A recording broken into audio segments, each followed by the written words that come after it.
right back. I'm gonna get my potatoes out the microwave. Potatoes. So with that, hello everyone. I'm Ruby Summer, your resident monster expert and yapper extraordinaire. And I am her loyal plushy companion, Zero Gone. And that freak over there is Michael, who is Who, also a kaiju. who went over to go get some potatoes, I guess. Yeah. Right as I pressed, as soon as I got the audio set up. Potatoes. Boil 'em, mash 'em, stick 'em in a stew. Okay, I gotta Taking turn another up. minute to cook, but Hi, uh, Mike. We're live. I could say things out of context. Oh, I know. It was just really funny how you decided to say I'm gonna go check out the potatoes, like as soon as I swapped over and unmuted you two. I see. Oh, I have to lower my own volume on OBS. Give me a second. That's a little better. I don't want to be going into the red there. Oh, but So, yeah. so what is your Spyro goal? Your spy goal as we yap today? Honestly, just a vibe, and I'm good at that. Okay, fair enough. Genuinely, this is a game that I play to comfort myself while I am doing other things Mm. because it's so familiar and I kind of just know the whole thing. Like I started a fresh save literally this morning, and I'm already at Magic Crafters. Of course you are. Damn. Yeah, the way I to give some context to what we were talking about before, we were talking about DBU, a Dragon Ball tabletop system, and my character, I would do something on the legendary Super Saiyan that's more than just I am Broly, but a different guy. So I want the idea to be that Saiyans, through their Zenkai boost, it's a form of like ultimate adaptation, right? Whatever could have killed you, it can't anymore. So the idea is this guy flew into a sun because he thought either this will kill me or this will finally challenge me. And it didn't kill him. And so now his key's like on fire. Whenever he channels his key, he's basically channeling This is gonna like be really funny for any of my audience who isn't that into DBZ. that's true. He's basically channeling the concentrated heat and fire of a sun, right? Uh, and Yeah. what I want to do with that is that all the different things I'll be gathering as this character levels up, I want them to be telling the story of him unlocking what his version of legendary Super Saiyan is. And what I want his version to represent is that idea of he's the Saiyan that became a living star. And so I want him to be like a bit of a genetic throwback. So even for a Saiyan, he's like very big and very prone to like losing himself and his emotions. I want him to be a guy who's like slowly adapting to everything and hasn't actually had to overcome challenges in that like here I know what my challenge is, I must specifically train myself to do it, and more just in a I could always do something like this, but I had to encounter it first kind of way. But here's my very important question that is not the setup for a joke for Dragon Ball fans, Zero. I have a question for you. Yes. Would he survive the Devil Might Beam? Honestly, he might. Mike, do you think Cause that Shay like, could survive the Devil Might Beam? Let's see. cause, Oh yeah, Uh, we've cause got the he's not, stat block for the Devil Might Beam. cause yeah, he's you, not, you forgot the Devil Light Beam's a real thing, didn't you? yeah, cause he's not Hello. evil. Like we even set up he Well, hasn't done. you don't have to be evil. You just have to have a negative thoughts. Yeah, and Uh, like so what alignment would Che be? I forget. he would be chaotic neutral. All right. He would lose 10% of his life points, but that's it. Yeah, because like he does have negative thoughts and like he's a deeply depressed person. But like if we remember, the Saiyans didn't even send him out a conquering. They just wanted to get rid of him because they were scared of him. So they send him off to some backwater planet with nothing but wild animals on it. and he eventually just sat there and went, "I'm bored," and Wait, stopped no. trying. How does he describe it, Zero? How does he describe it? He he describes it as nothing's fun anymore. Oh no, I thought you used the word ennui in character as the joke. Oh, Because- oh no, that's right. He said like, "I think I've been stricken with ennui." And everyone's Yeah, like, 'cause- you know what that means? Yeah. Yeah, because that's part of the joke. You don't expect the big Saiyan man to know what the word ennui is. Ennui is. Because, like, listen, I know obviously DPU is a bit of everything, and a lot of people are there because big number. Me and Zero are like classic DB fans. We're gonna like it when there's a funny joke. Also, Hey, thank you for Enigma, thank you for the thank you, sub. Betsy. Hello. Lovely to see you as always. Yeah. All right, Yeah, now I'm me- gonna go check on my potatoes again while you do this stuff. But yeah, me, like, me and Ruby love our gag. yeah. And like, I'm not like saying, oh, that means superhero was perfect or anything, or like Daima was perfect or anything. Just we can appreciate a good joke, you know, Yeah. when it So comes I to like our the- shonen action horse shit. And so I will be playing like 2 steps removed from just Super Saiyan Caveman, but I do like him specifically being able to describe his state accurately as a state of ennui. See, I also brought up another joke of like, what if your dad's just like an accountant? Yeah, Your dad's just like a bookkeeper. like not only was my dad not like a royal Saiyan, he's also not even a low class Saiyan. He's full on not a warrior. Yeah, he's straight up doing civilian work. Oh shit, you have given me enough to order a pizza. You're right. I should order Specifically a a pizza. pizza 10 years ago. God, that makes me sad. Sure, there's somewhere you can still get Also, a oh large god, pizza for I 20 bucks. remember reading the state of that pizza trade. That still might be the best value anyone's ever gotten out of a Bitcoin. Yeah. Even if today that'd be like literal millions of dollars. Yeah. That's what happens when your currency is backed almost exclusively by drugs. Yeah. So like I just like playing and like he'll never explain it. He'll never tell anyone where he learned the word ennui. But it's funny if he does it sometimes. Like, Yeah. He is cognizant enough of his state to know that what he's experiencing is ennui. With I guess the implication being he's experiencing ennui so intensely, he just inherently understands the definition. he could not explain it to you, though. Yeah. If you asked him, he'd just say, I don't know, I guess I'm just bored. Which is like baby's first toe dip into what ennui is. Because like It's Ruby, great. could you define ennui if I asked you? It's like a purposelessness kind of depression. Yeah, it's a state of being so unstimulated mentally, emotionally, and physically that you effectively develop severe depression because life just isn't doing anything for you. Oof.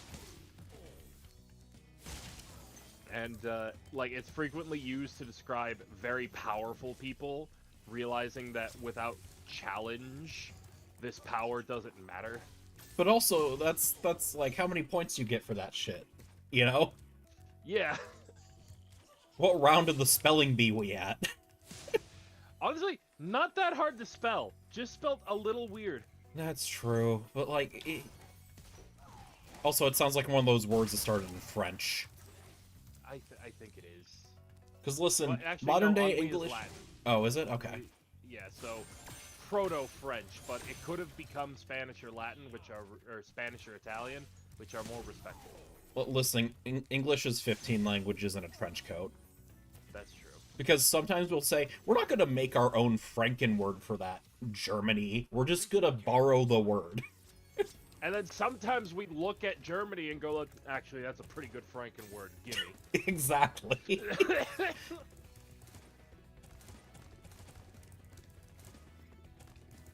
But yeah, like, Betsy, you joke, but more people experience ennui, like, in the modern day than you'd probably think. Because, like, that's kind of what the issue with social media ends up becoming. The constant dopamine hit cycle. Yeah, the constant dopamine hit cycle means that nothing in life that's not giving you the constant dopamine hit seems to carry purpose anymore. That said, yes, no, don't worry. We will make fun of the English language, but no language is safe in our presence. Oh yeah, I am an English teacher with a specification in linguistics who took multiple years of multiple languages. I do this shit for fun. Okay, but how excited would you be if you woke up tomorrow and just like that you just find out the Thorn Rune is coming back? How excited would you be? I'd be so excited until the exact second I realize it's literally my job to teach the children to use the Thorn Rune, and I can barely get them to do I before E. Like, Isn't that the rule with more exceptions than like actual? Yeah, that's the problem. I just go by vibes, honestly. I'm like, believe, that's an IE word. That's the vibe of believe.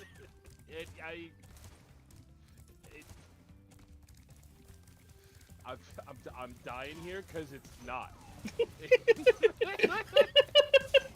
And listen, if those red squigglies show up, the vibes were off. That's the level I've gotten to where I'm like, I know most of this word. The red squigglies will tell me if I'm wrong.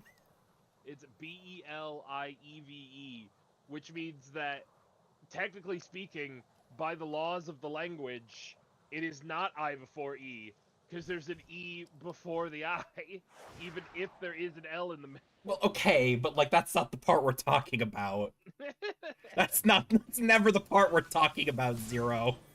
Maybe it's not the part you're talking about. I know what a glottal stop is. You have no idea what I'm talking about. I don't know about your glottal stoppage. I'm sure you don't. I just got hit by the evil wizard. What? Why is... I ruined your hitless run with a glottal stop. Oh no, I took damage before I started stream. Anyway, glottal stop is when you create a consonant sound by closing closing the vocal folds in your mouth, which are called the glottis, hence the name, to block airflow, and this creates a very sharp pause. So like in the word catch, or in uh-oh. It's usually used to replace like T sounds, so like you can hear it in button. And it just creates this kind of necessary second syllable almost, just with the way your airflow is functioning. That's called a glottal stop. The presence or absence of a glottal stop helps define the classification of a language family. Fascinating. Yeah. Because a glottal stop only appears in English, German, and Arabic. So Germanic languages have glottal stops, but so do Arabic languages.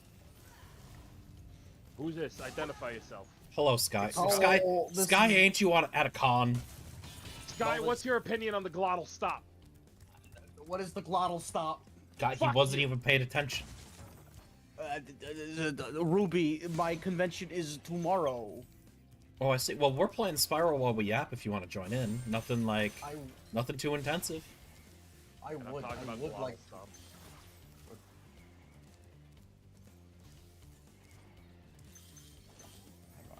Yeah, Zero ruined my hitless run that I definitely didn't already lose off screen. With the glottal stop.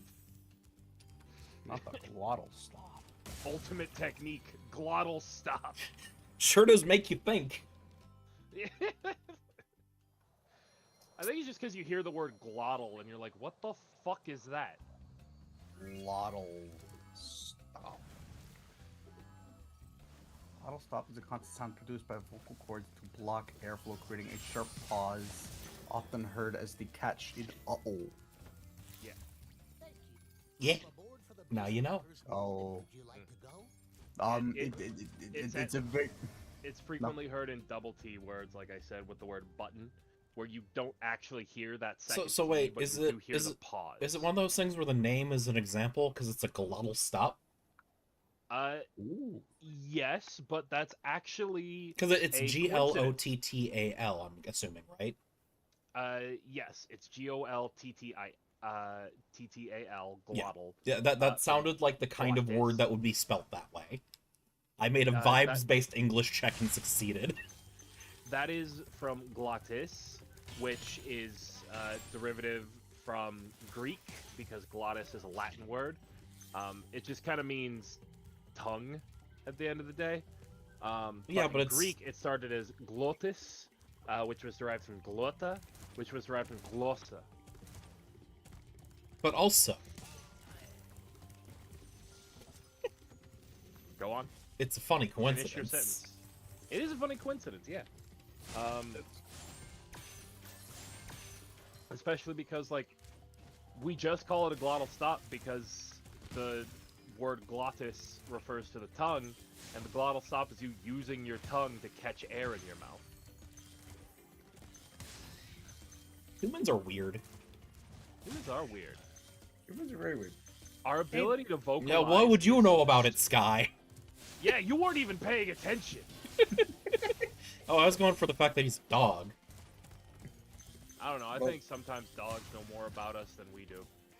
Yeah, I mean, there's pigeons that can smell cancer. We can't do that. Would you let the cancer-smelling pigeon sniff you? I'd let the cancer-smelling pigeon sniff me. I'd like to know if I had cancer. I'd like to tackle that. That feels like a good thing to get an early head start on. I understand. Exactly. I'd love to be forewarned. How about you? Zero? I don't trust any bird to tell me I have cancer. We have dogs for that. We do also have cancer-sniffing dogs, but it is funny that that's your line. The dog won't possibly lie to me for future purposes, like a bird might. I don't think pigeons are known to do that. Maybe a crow. Any bird is inherently untrustworthy. But Bastards. what about meeting the crow at the vending machine, huh? No! No animal without thumbs should know how to operate a vending machine. What if a dog did? No, not even dogs. There's a dog that knows how to run a kiosk. Yeah, that's fine. That's not a vending machine, okay? We should not inflict capitalism on dogs. And the vending machine is inherently a symbol of capitalism. Because it's us going, we want a capitalism so bad that we don't even want people to be involved in the capitalism. I'm going to slightly disagree. Just on the fact that, like, I don't know, Amazon shipping exists. At least you have to walk somewhere to go to a vending machine. Yeah, but we had to invent vending machines first. We invented cars before vending machines. That's true. They were But just the car is definitely not like ultimate they were. symbol of capitalism. I might actually kind of disagree a little. No, because you can have capitalism of our level even in the absence of cars. It's just that America specifically has decided our entire culture and society has to revolve specifically around the car. Oh, this is a hell of a conversation to jump back into. This is your fault for leaving. Yeah. I left so I could go clip and not have like 5 billion voices in my ear. Yeah, well, this is the price. Anyways, welcome back, Sky. Hi. But yeah, so like, because you could have like fucking England, which is just as much as a capitalist hellhole, but like it's not made for cars to be everywhere. It doesn't have massive car sleep zones where you send your car to nap with all the other cars, and it takes up like 40% of all space in every major city. See, I would argue that that's kind of one of the reasons they aren't as, like, hyper-capitalist hellscape as we are. it's not quite as bad. I'm just saying, there's still hyper-capitalist hellscape. It's just a slightly less. I think the car adds a level of luxury and decadence. It definitely adds a level of luxury and decadence, but I don't think it adds the purest level of only people besought by hyper-capitalism could invent this. Like I think the vending machine does, because the vending machine. Here's the thing though: the vending machine provides very small amenities for usually at a slightly inflated but usually affordable price. Just when you're out and about and might want something on a whim. But here's the thing: one, like you said, is slightly inflated because we have commoditized. Well, no, that's just economics, Zero. Yeah, I'm saying you want to make sure that you make a profit on this, Yeah, listen, let me finish what I'm saying. I'm not saying it you're not making a profit. I'm saying we've commodified convenience by instead of focusing on we will make a profit based on the value of our quality or of our product, we are going to charge people for convenience, where how good our product is almost secondary to the fact that we have provided it to you in a way that is slightly easier. Well, yeah. And because people didn't want to, there was a genuine market for it. It's not like we invented this out of, there was a market of people going, man, I'm at the mall and I don't want to wait in line at the food court for a soda. But then the secondary thing is we also invented this as a form of subtle training where we are following the rules. Okay, we're getting a little tinfoil hat for me. No. I'm saying the reason this represents it is because it is a level of us going even when there is no one present to enforce the rule, we will follow the rule. Wait, that's not a capitalism thing though. That's a morality argument. Well, yeah, but this is that morality argument being set up for the sake of capitalism. Because also the vending machine. You make it sound so insidious though. Yeah, well, of course I do. Have you not met me? I'm just saying, I don't think they were, rubbing their hands together like this was the plan all along. But especially because vending machines are almost never actually owned by the people who own the building the machine is in. Yeah, usually you have to rent the space, don't you? I mean, it depends. It depends, obviously. A bigger mall, probably, yes. They're getting their cut of the profit from that. That just makes sense, right? But, a great example would be, do you know schools don't make money off vending machines? Oh, I'm sure. The profit going into the vending machine is entirely to someone else, and it's the people who ask the schools, can we put a vending machine in your school cafeteria, who pay frankly, a pittance for the benefit of these kids don't know anything about how to control money. They'll just go, I really want a soda right now, and not care for the fact that they're paying $5 for a 20-ounce just to play the devil's advocate here. There is a level of but teenagers like that shit. They like having the freedom to throw their own money around. And then that's usually when these snacks were most affordable, because they weren't being sold for what? I need you to repeat yourself. My headset died. Oh, sorry. I was saying, on one hand, I understand this. I think there was still a genuine demand for this, however, because teenagers, they're expressing their freedom when they're doing that, and yeah, it's definitely in a capitalist way, quote unquote, where they are spending money for a good or service, and there's definitely an argument about, hey, is it okay to be selling just have Coke plastered in the high school? There's definitely a moral argument about this, but also, I am sitting here going, I don't know, as a teenager, I just liked having money to spend on things that I wanted. There is a level of, I appreciated the freedom it gave me, so, I don't think it's all bad. And this is where the level comes in, that, inherently, the idea of money itself is not a problem. Also, by the way, Turtle Taco, we are definitely alive. We're having a spirited discussion that I'm trying to veer away from anything too intense. Yeah.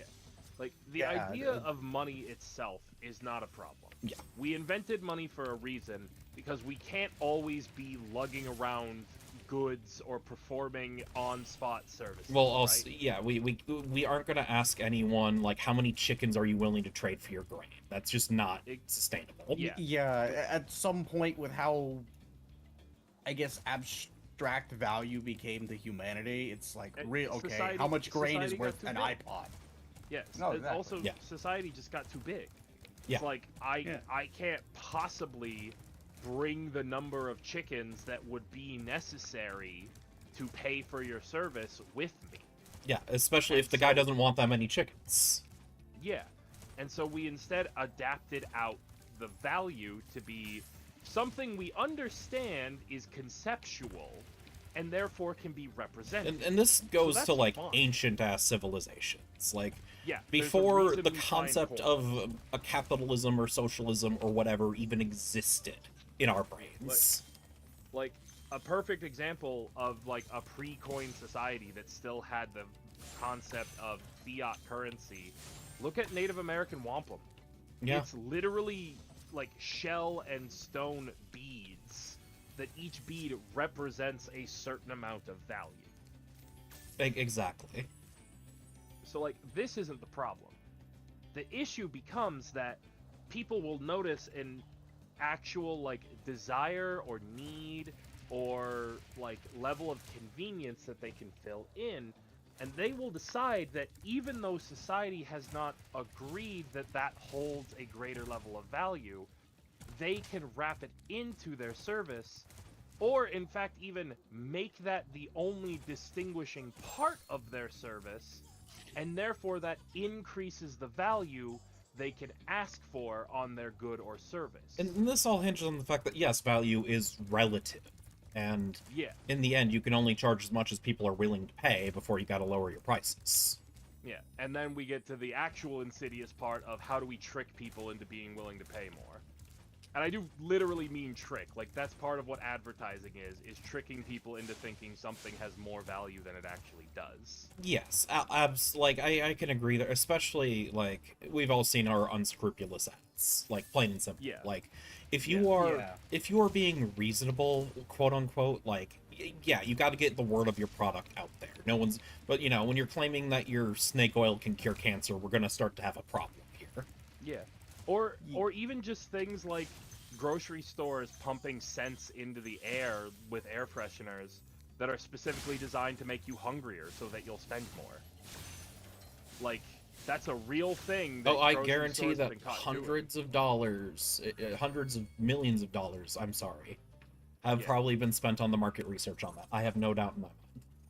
Yeah, and it's stuff like that that makes me go like, that's a level of disgusting that I can't But, like, abide. If I may, it feels like in living memory, however, which is so baffling considering the system maybe wasn't perfect by any means, but it reasonably seemed to get a lot of people by to a degree that I could understand why people, you know, would be supporting it. To, wait, we're just getting slop now. What happened?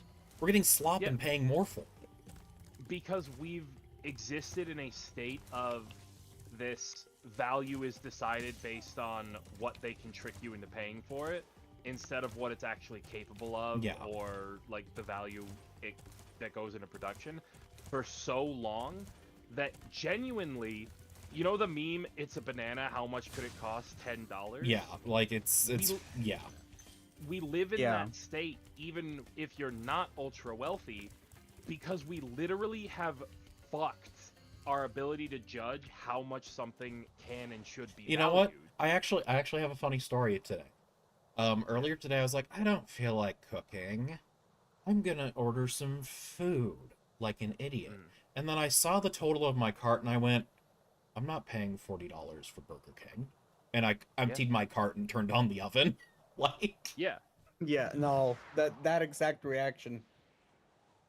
and it's But to sort of add to it, I think part of it is that because of how a lot of things work, where people will buy shares or values or whatever you want to call it, yeah, into a company they expect a return. Yeah, no, and Yeah. then So this these makes people the that are company buying- act unscrupulously. Yeah. Yeah. So it's Or sorry, well, I'm let buying me it- let me rephrase. I'm sorry. It incentivizes unscrupulous actions is probably more accurate. Yeah. Not that every Well, company is run entirely by bastards. less that it directly incentivizes unscrupulousness, more it incentivizes number go up. What methods do we have to make number go up? Oh boy, howdy, number go up, we can do unscrupulous thing. Yeah, that's exactly. Yeah. So like, buying stocks used to be this idea that you believed in the company, and that if you Yeah. ever sold your stock, it would be because you thought this is where the company caps out. And I Either don't have a 'cause it's about- problem. I don't have a problem with this mindset actually. Yeah. That has mindset literally is fine. existed for longer than the concept of a market has. Yeah. Yeah. This idea of sharing ownership and being able to relinquish your ownership for currency. Exactly. Yeah, I believe it's Farmer ironically a John little will bit have of a good a harvest, so sorry. I will invest into Farmer John getting a harvest. Exactly. And Because I Where like that Farmer became- John. He's a good guy. where that became a problem is when we started letting people who have these shares believe that their shares deserve to consistently and constantly get more valuable at a, again, consistent and constant rate. When yeah, And that's not how that should work. untenable. Or I think a better example is at a bigger consistent rate that outranks inflation. Yeah. Because Well, no. yeah, at some point, okay. Because if Farmer you're just John's making stock is inflation, not you're worth- losing money. Yeah. Yeah, exactly. And like And at that- some point, oh yeah, go ahead. Never mind. there's Oh, we- even a level of like expecting the value to go up consistently at all is strange, because once upon a time it was accepted that business was a slow beast, that yes, value would probably go up, but you needed time for it to go up. And if I might add on to something, we didn't used to have global megacorps, you know? That just didn't used to be a thing. Well, I'd argue they've been a thing since the '80s at this point. Oh, absolutely. I'm talking like back in the day, usually if you got that big, Oh, it's yeah. because the government was the one actually running it. yeah. Yeah, I mean, literally, that's how AT&T got so big. They were literally the only thing. No, she means even older than that. Yeah. Like the East That- India yeah. Trading Yeah, that was the Company. exact example Oh, I was yeah. thinking of, where it's like, this is effectively Yeah. the British government. Yeah. Yeah. Where like you have just become, you have presented a service valuable enough that the government has decided we are taking you. Yeah, that was the only way you could span continents before a certain point. Yeah. Whereas now, it like the difference between an international organization and a non-international organization is a willingness to pay for shipping. Yeah. And even then, that's just at the start. And then 'Cause a even lot then, of let's be companies honest, that's- a lot of companies aren't selling physical products anymore, Zero. Yeah, I hate that too, that we sell concepts now. No, Um, you get me though, where I'm sitting here like, no, that's the other part of this equation is the fastest moving businesses are the ones that don't sell physical products. Yeah. They are the marketplace for others. Because the internet's just whatever you're paying for. Like, I hate how literal the marketplace of ideas has become now. Yeah, don't worry. I Don't worry. hate that. Yep. But like, Hey, look, everyone, it's Zeke. We love Hi, Zeke. Oh, it's Zeke. We love Zeke. where's Bubba the Dilf? Oh, he's after Zeke. Okay. Like, he is literally the last dragon of this level. Okay. Zero. Yeah. Why do you know Bubba the Dilf so well? Do you have Okay, this is a story. all this about is- how? Story. So back in the day, our friend Freeman, who you've interacted with now, he loves his dragons, and I found out he never played Spyro the Dragon. He's about your age. I think he's like a couple. He's Mike's age. So like, you know. How has he not played Spyro? I, as a small child, at least played. He just never did. Tale and the Game Boy game. So I was like, okay, you like Right. your dragons, you like your classic collectathons, you like your banjo, Dragons. right? So I bought him Yeah. this game, and we watched him play it. And by the time we got to Beast Makers, he'd zero. Yeah, there's always like a Dilf dragon in every level, you know. Like there's always one dragon that even if you're not into, you know, draconic men, you point at it and go Dilf. You know Someone what was drew that because they want to fuck it. exactly. So then this was, I think, on this level that he was starting to bring this up. And then we get to Bubba, and he says, Bubba's the DILF? Like, shocked. And you're gonna see Bubba, and you're gonna go, Bubba's the DILF? Yeah.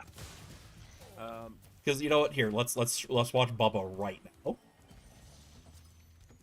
Jeez. See, look at Bubba.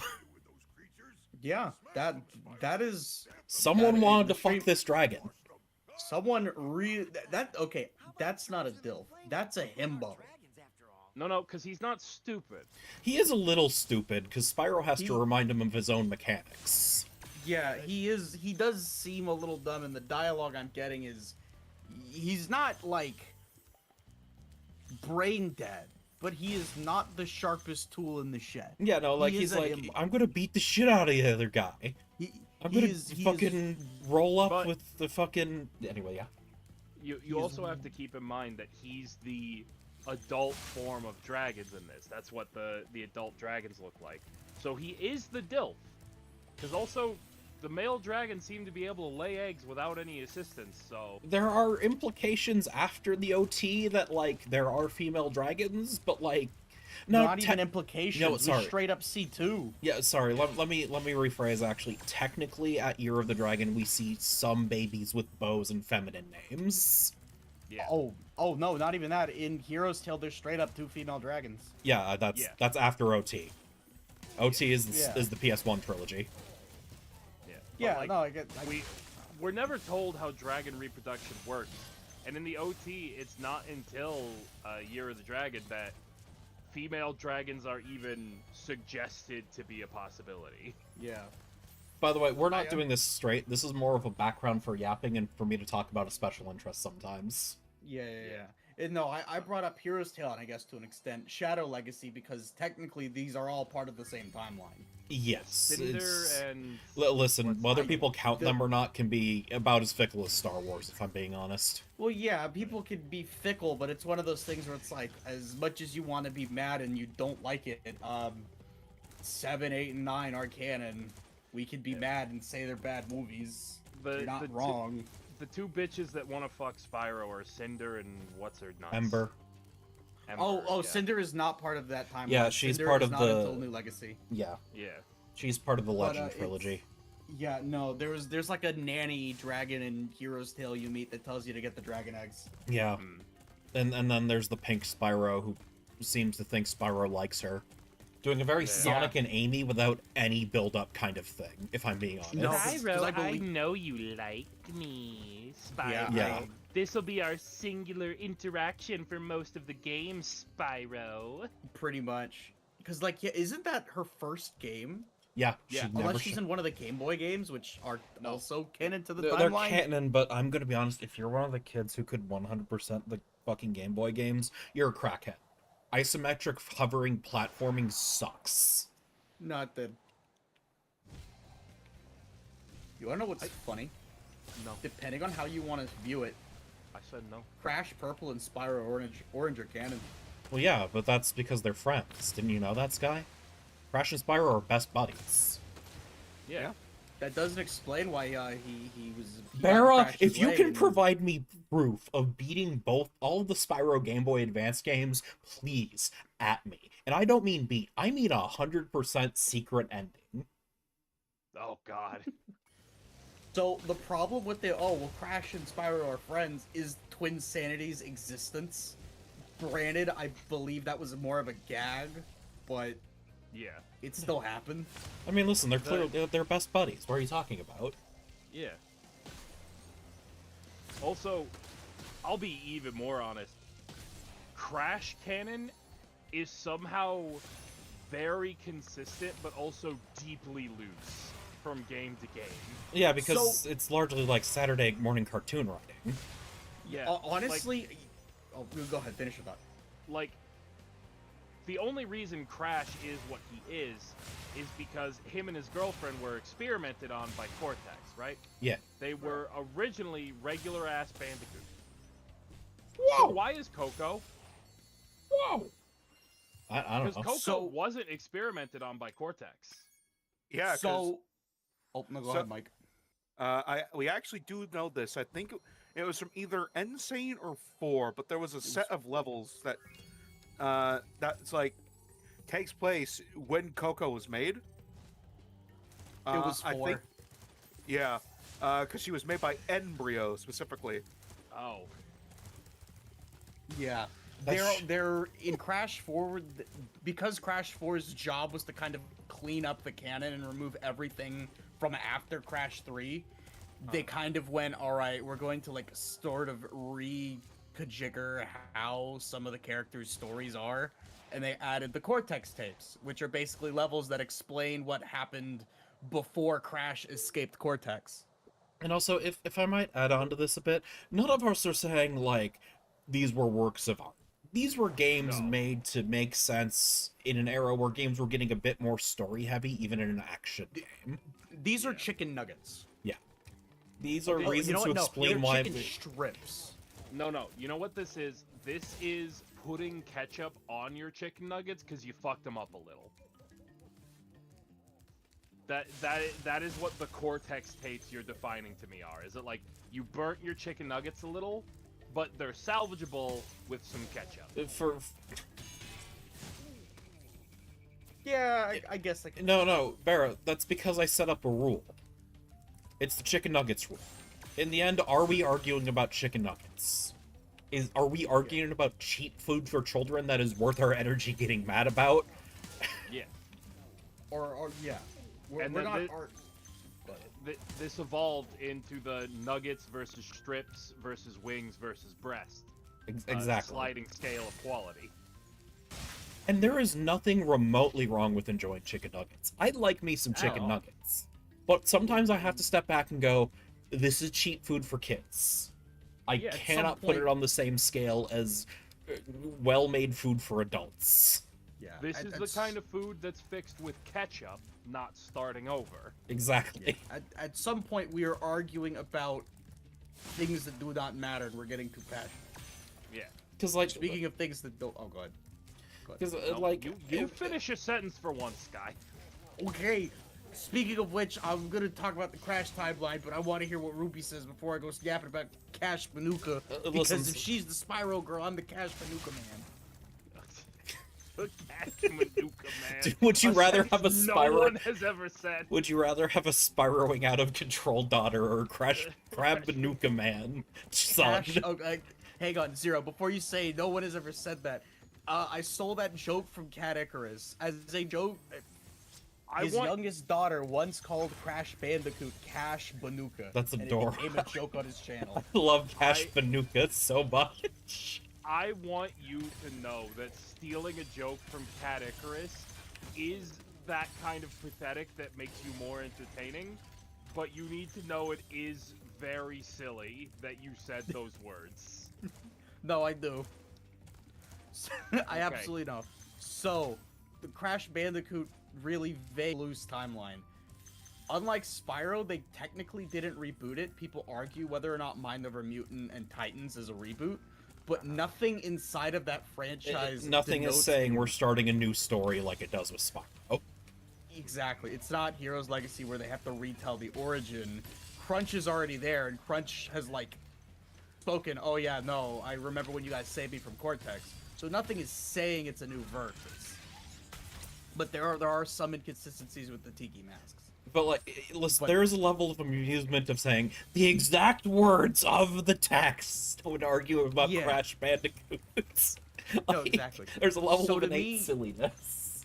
Yeah, to me it's really funny to think that all of the random extraneous Game Boy games and all of the racing games, to an extent, are canon. They are referenced in other games explicitly. And this kind of ties into the way that like the team behind Crash does everything a little bit. Is they're like, we don't want to treat what we did here seriously, but like, well, we'll wink, wink, nudge, nudge it, sure. Yeah, and I think what helped is each of the three eras had full teams passing down, and it wasn't like some franchises where they just keep getting booted from studio to studio. It was It's Naughty okay, Dog you for could the say first. Spyro.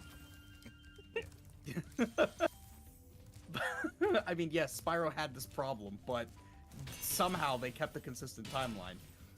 No, they didn't. Mostly. With Crash Bandicoot, you know, you had the original Naughty Dog trilogy plus Team Racing. Mhm. Then you had Vivendi Universal doing Wrath of Cortex, Twin Sanity, and what is it? Nitro Kart and Tag Team Racing. And then after Tag Team Racing, there was Mind Over Mutant. And there was that. I remember ads for Mind Over Mutant, never played it. It is the most like bone stock, boring. It just looked like a platformer beat 'em up, ever. yeah. Yeah, it is. Yeah. It is like. There are nice things I can say about it, but it ultimately is a simplified beat 'em up for children. Yeah. If Crash is chicken nuggets, this is like Burger King nuggets. Like, Yeah. it's- Like, I think the best way I can describe it is like, could you imagine, down. for example, if you had a child who was into like Thomas the Tank Engine as an adult, you'd be like, oh, please don't be one of those. Like, Ruby, were you calling me out? a little bit. No, there's a kind of Thomas the Tank Engine adult who you just pause and like pinch the bridge of your nose. And you have to make before sure, they even am I say it. being that to normal people when I talk about Spyro? Oh yeah, no, I know the exact feeling. I fucking I hate that I know exactly what you're talking about. Like, No, Yeah, I do. there- We've all been on like- the internet long enough. We It's know. like meeting There's- Warhammer fans in reality. Sometimes Yeah. you have to brace. Yeah, there- Well, exactly, because like Warhammer's like, dude, you care way too much. Like, I'm not even saying you can't like the lore or have opinions, but like, you hear people having crash outs and meltdowns of like, guys, this is plastic soldiers, just buy them or don't buy them. Yeah, Yeah, like, just somebody who's invested too much of their personal value into something made for kids. Yeah. And And they're, I'm not like, even gonna say clear- Warhammer is made for kids technically, because But it's like, I'm talking about the Thomas guys. yeah, the Thomas guys. Yeah. Yeah, where like you've invested too much of your personal value into something made for kids, and there's a level where you're clearly ashamed of that, and so you're massively overconfident. Yeah. Yeah. And again, like, if you you enjoy can these shows as smell an those. adult, go for it. Just like Yeah, be aware when we're talking about chicken nuggets. I Yeah. enjoy Friendship is Magic as an adult, but every now and then I meet someone who enjoys Friendship is Magic as an adult, and before they've said more than one sentence to me, I'm like, oh god, this is gonna be That'll be on insane. Sky's channel, by the way, Barra. Oh yeah, no. When I come back, I am absolutely playing Sonar Simulator. I am not apologizing. But And, no, like, yeah. Speaking of, oh wait, Friendship is Magic? What am I thinking? What is Friendship is Magic? Is that My Little Pony, yeah. Oh, okay. I got it confused with the freaking Thomas the Tank Engine movie. All right, never mind. No, it's fine. We shifted tracks, so to speak, mid conversation. Yeah. Ha ha ha ha. From- ha. like, these are From the connected train thoughts. tracks to the horse tracks. Yeah, because like these are the connected thought, because the guy who does this for Thomas the Tank Engine is not that different from the guy who does it for MLP, except the No. guy who does it for MLP smells a little fishier. Smells a little fishier. He probably has more concerning things in his home. Yeah. But like you still get the idea of like Yeah. are we being a chicken nuggets person right now? Yeah. Yeah. And like it's very specifically not even just like you're too invested in this, because I can move past that. It's this implied level of even you're ashamed of yourself, and it's making you aggressive about your passion. And this shame can come from a lot of places, by the way. It doesn't have to be just this. Yeah. But like it just as an example, I'm going to I'm going to swing an electrified bat at the hornet's nest here. This has happened repeatedly with the Pokemon fandom. I'm not saying all Pokemon fans are bad, but like every time I'm like going to swing an electrified bat. Let me cover it in plastic first, coward. listen, I this is leading somewhere because there have repeatedly been moments where Digimon is popping off for a meme, and Pokemon fans need to make their version of the meme. Yeah, that's true. Oh, This- which to be fair, I think that's every fandom. A fandom gets a meme like, "Oh, let's make our version." no, there's this level there's of this special- yeah, they can't let it be. Yeah, they can't let any monster franchise be winning. And again, this is for not even a every second. Pokemon fan by a mile, but there's Yeah. always a couple who Yeah, have and, like, attached their ego to Pokemon being the best thing ever. Yeah, and Oh, so, well, like, yeah, no, even you're if right something's about not the best, like, just if something else is in the spotlight for a second, even if we're like between Pokemon releases, Yeah. they get genuinely upset about it.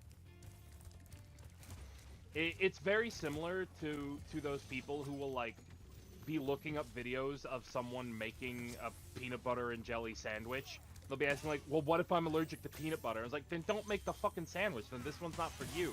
Like, it's that same kind of vibe of like, if I can't be confident or happy with myself in this moment, no one deserves to be confident or happy ever. And I unironically have an example that I know Zero and Mike at the very least will agree with, not as sure on Sky, because this is going to be swinging a bat at your baby. Okay. Well, it's because there was you remember the fucking you didn't have to cut me off meme of like Digimon gameplay versus lore, and it was the V-Pet versus like all these clips from like Tamers and shit. You remember that? Yeah. Yeah. I saw a Pokemon version, and they were acting like fucking Distortion World was the deepest, scariest shit ever. And I'm like, dude, it's the Distortion hallway. You were swinging a bat directly at me. Yeah, that's the. I'm not gonna go on the Distortion World rant again. I've already done that. It's not even that good. The Distortion World's not even scary. Like I won't even take away like if it's good or not. It's not scary. Like As a literal 10-year-old, I was not disturbed. I went, "Oh, whoa, we're in this weird world. This is kind of." And the freaky." Pokemon one And got they made in immediately response kept to the going. Digimon one, because the Digimon one was doing numbers for a bit. because Yeah. Digimon gets scary. Like Sky, you've only seen about the first 2/3 of Adventure at this point. Can you point to a moment in Adventure where you're like, "That's freaky"? If I was 8, that would scare me. If I was 8 and this was all new, Yeah. I'm gonna be real. The entire Vandemon like fight, to where like he's kidnapping the adults. Yeah. That would probably mess like 8-year-old me up. but True no, it's a story, spooky I- hallway.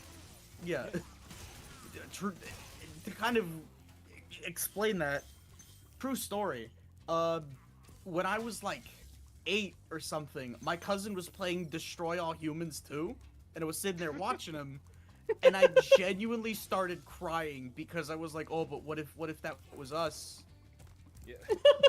Like a Yeah. donut shop was getting blown up, and I was like, "Oh, but what if that was like me and my grandma?" And again, Or- we're and not I'm remotely genuinely pretending upset. Digimon is deep, dark, edgy, mature. I mean, okay, Survive tried to be, Yeah. but like Like still. Survive was explicitly made for adult fans and meant as a decon recon. Yeah. You know? Exactly. Like so it's different there, but like if you're 8 years old and you're watching the Skull Greymon arc and you just saw Greymon, you just saw best buddy Agumon get turned into a skeleton monster. And this isn't even that's touching gen- DRB, by the way. This is just watching Adventure. Yeah, Actually, and you know, then yeah, you know what? he Little starts 8-year-old me beating would up all probably get his friends. little 8-year-old me would probably be unsettled by that. I don't scared. Yeah, no, yeah, like unsettled, probably. absolutely, but like you just faced the Distortion World without blinking, and that was the big example the Pokemon meme brought. Yeah. And like, because I can even think of some moments in Pokemon that are actually kind of scary if you give them some thought. But The old chateau. yeah, Genuinely. the old chateau where like there's genuine fucking ghosts that you see out of the corner of your eye.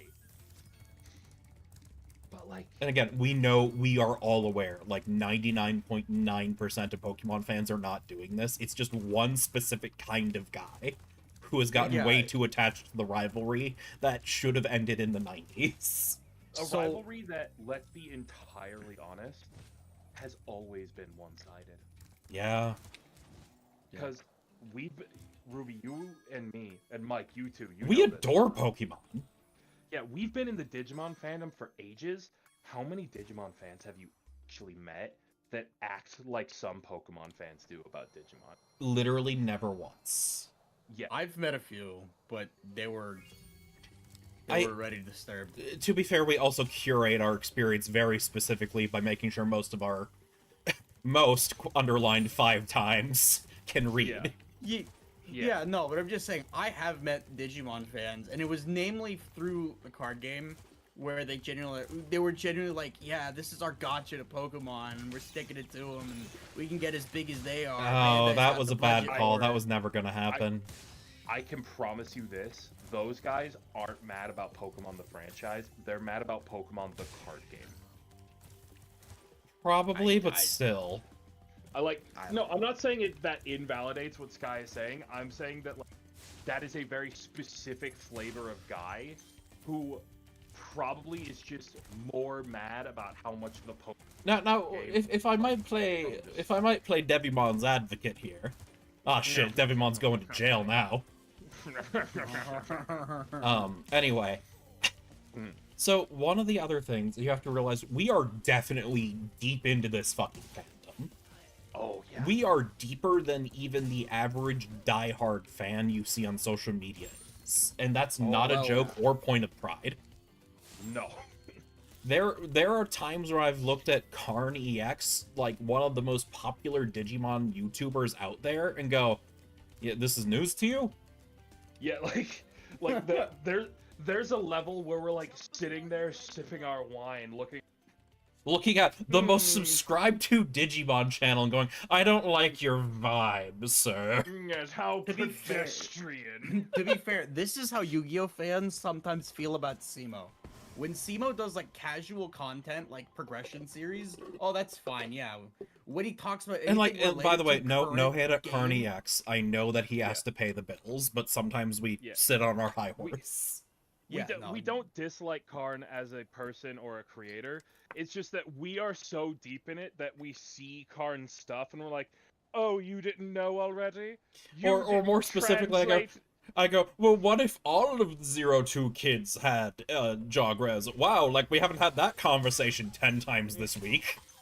Oh, I'm sorry, you didn't translate the 20-year-old drama CD that was never released outside of a single month spread in Japan, where Yoli makes a joke about having grown gigantic titties? This is not a joke, by the way. This actually happened. No, I believe you. She jokes about having H cups. Yeah, and because the plot of the drama CD is them all talking about it's been 2 years since the end of our adventure. What are we up to? And Yoli comes in swinging with the joke of yeah, I've grown into such a beautiful woman. I grew 6 inches. My bra size has She's the one with the increased to 8 glasses and the cups." bird, for your reference, Sky. Thank you. You will grow to know her as the feral bisexual. That's an accurate way to describe her. Now I'm scared. But she just comes in swinging with a joke about yeah, I've grown so fucking beautiful, you have no idea. Then she goes, lol, JK, or am I? Did I make your heart race? Lol, just kidding. Because it's in character, even if we're don't make the... Yeah, there's a point of 14-year-old going, joke about her okay, giant the titties. audience was other kids roughly her age. Yeah. We all knew someone that definitely stuffed their bra and lied about it. Yeah. But that drama CD is canon because it talks about some stuff that is directly necessary for the epilogue of the series to happen, and the epilogue is still canon. I see.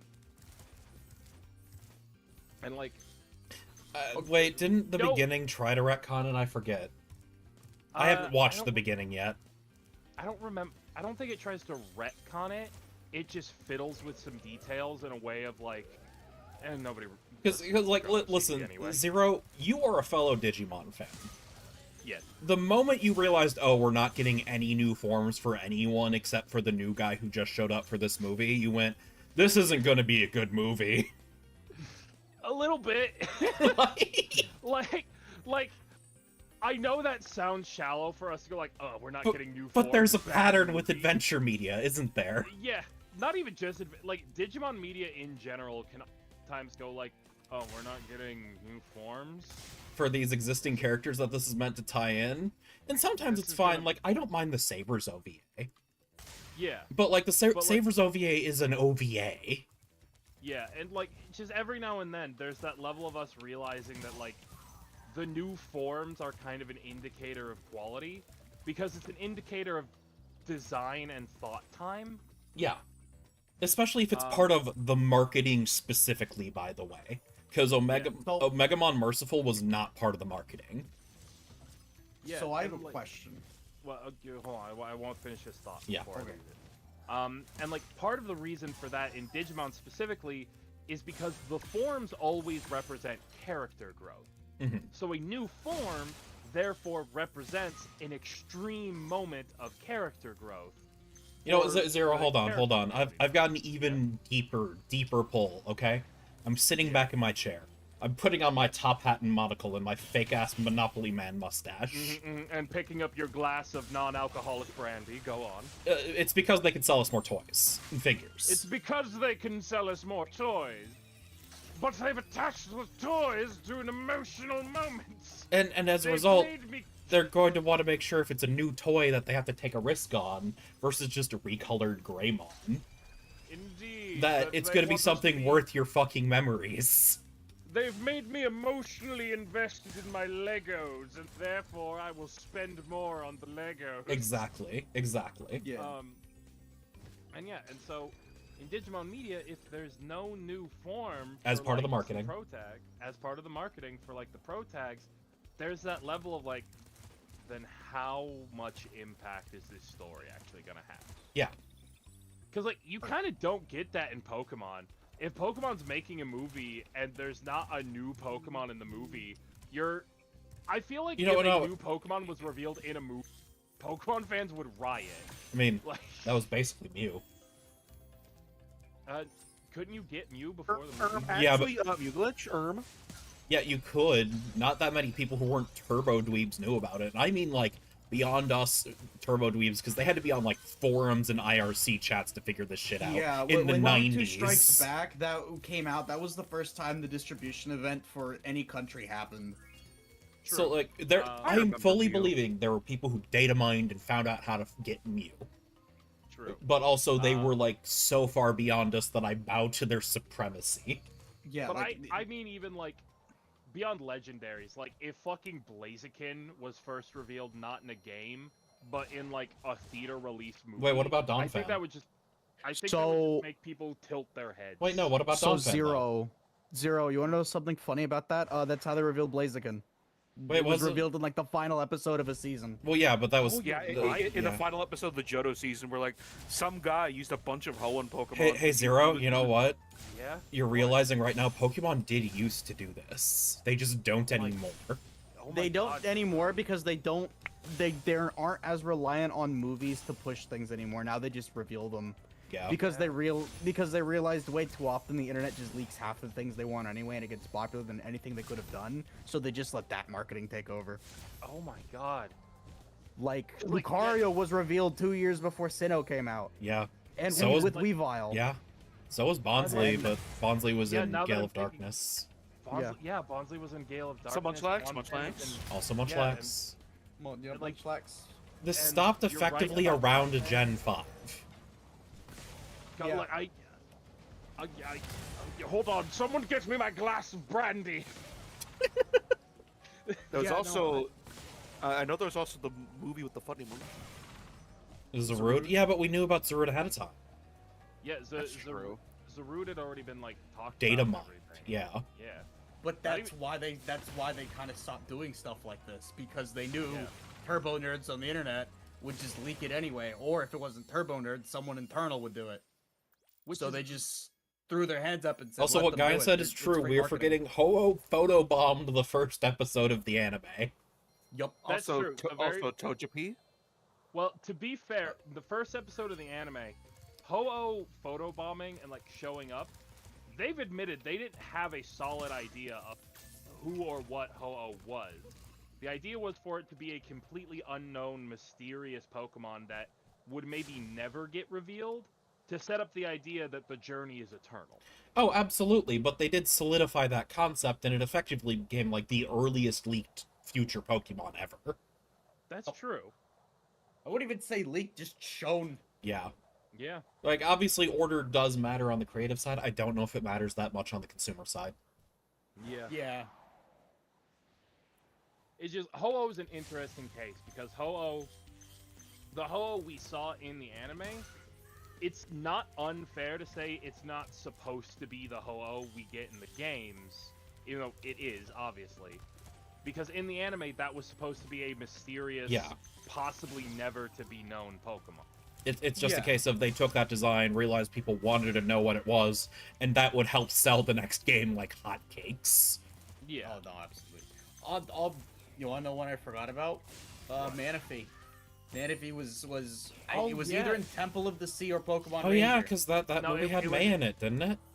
It started in Rangers. I specifically remember because it was a tie-in with Rangers. It was like, hey, if you beat Rangers, you can get a never-before-seen Pokemon. Yeah, So, for a game that wouldn't come out for another like year. Wait, for Yeah. Diamond and Pearl? Yeah, because you got to remember Temple of the Sea was still during Sinnoh. Or Huh? sorry, it was still during Hoenn. yeah. May was okay. the main character in that. The whole plot was Manaphy got attached to May. And if So if I might jump back in here, Pokemon has kind of offloaded a lot of its own hype building onto the fan base. No, exactly, because they realize it's just a hype machine, and they can until nerds. It is stop a hyping it up, they self-sustaining don't- hype machine. Now, No, it I is. will say, this does still feel lazy in a way because a lot of fandoms are self-sustaining hype machines, pointing directly at Digimon. Oh no, I'm no, no! pointing directly at Persona. we There are- are Persona fans that don't even play any fucking games. I haven't beaten a Persona game yet, but I Yeah, did you like what I played. sure have it. Yeah. Yeah, but more what Oh, I'm getting at. Oh, Persona 5 is my favorite game in the series. I love it. They didn't fucking play it. Yeah, but like, I'm pointing at Digimon for a reason, because obviously it's the most apt here, and we are Digimon fans, so we need to throw our own rocks in our We have fans' house people sometimes. watching the DRB like a hawk. Yeah, and like, even before, like, we have people combing every, like, innocuous bit of media for shapes that don't look right, because that might be a new Digimon. We are But think- 100% a self-sustaining hype machine, but Bandai still puts some hype in, like, they pour some fuel on it on purpose. Bandai, yeah, they know when to push it, but like, Yeah. you know what I mean when I'm saying, like, fucking, give Digimon fans anything that's not adventure, and they'll go at it like fucking feral animals. Oh yeah, 100%. And like But- that's kind of what I'm saying. Even though we're like that, Bandai still tries to market and put in hype. And I'm sorry, go ahead. Yes. I was gonna say, combing through the DRB, we got King Waymon. We got King Waymon, yeah. And no, Mike, I mean people who, like, catch the DRB before it's re-edited to not have a new entry. Yeah. I see. Like people who have somehow gotten a back door to the back end. Well, no, it's like, usually what happens is they'll notice the God, this might be part of it, actually. God, this goes deeper than we thought, chat. Because, like, yeah. literally, like, a Digimon will show up for 5 minutes on the DRB because an intern forgot to not update it to live yet. So, Yeah. and now it's generating buzz for this new Digimon we don't know about. But there's even deeper than that. There are some guys that watch the number of pages the DRB website has and will alert people when the page number has got, like, the number of pages has ticked up. Yeah, it's fucking insane. And we're not even as big as Pokemon. Yeah. Speaking of people who like X games despite never playing it, can you be a fan of an interactable thing without interacting? You can be a fan. I'm not arguing whether or not you can be a fan, but going and saying that you are this big ultra mega fan despite not interacting with the medium as it is intended. Yeah, like, So, for in example, this you case- could love, you know, Time Stranger, but that game has a price tag. Maybe you just watch a streamer play it. Yeah, And like, there is nothing wrong with saying, "Oh, I like Persona 5 because I like the aesthetics, or I like the characters, or I like this or that." It's another to go, "Oh, it's the best game in the franchise." When and we're like, you haven't it. played that or any other And- game. But you haven't There- played the others. I am firmly of the opinion that you can be enamored with a piece of media, but until you have consumed that piece of media in its intended way. So that means watching the movie, that means playing the game, that means reading the book. Personally, I don't think you get to form an opinion. Not one that can be taken seriously. Yeah, that's sort of why I got mad at the Persona 5 like port begging, because Yeah. most of those people have never played a Persona game, period. Yeah. I'm not valuing your opinion because I'm sorry, there were lots of So, Atlas fans fuck that were Barra doing that a got lot. me. After you're done, read Barra's comment. No, I just read that. There are lots of Megami Tensei fans that have gone up and out of their way to get a hold of games we never got, and their opinions are not valued because, oh, you're elitist. But we're letting John Persona, who's never played the game, dictate our opinions? Yeah. Yeah, no, like And, that, like- and that happens more than you think in fandoms, but it's No, not all it over the does. place either. Yeah. Yeah, Like- it happens enough, and I hate it personally. Like, unironically, an example I personally ran into was the Overwatch fandom. I literally, I was watching these people complain about Overwatch over and over and over. I was like, have you played the game? And they answered no. And they had stronger opinions than me. I was like, Undertale fans did this. They Yeah. were more enamored with all of the like AUs that Tumblr was making than the video game. And like, again, that's fine. I'm not going to say you can't be enamored with a fandom or the vibes or like even the basic gist. Like if the reason you're into Undertale is because a lot of your favorite streamers played it and you really enjoyed seeing what they played, I'm not gonna get on your ass about it. oh yeah.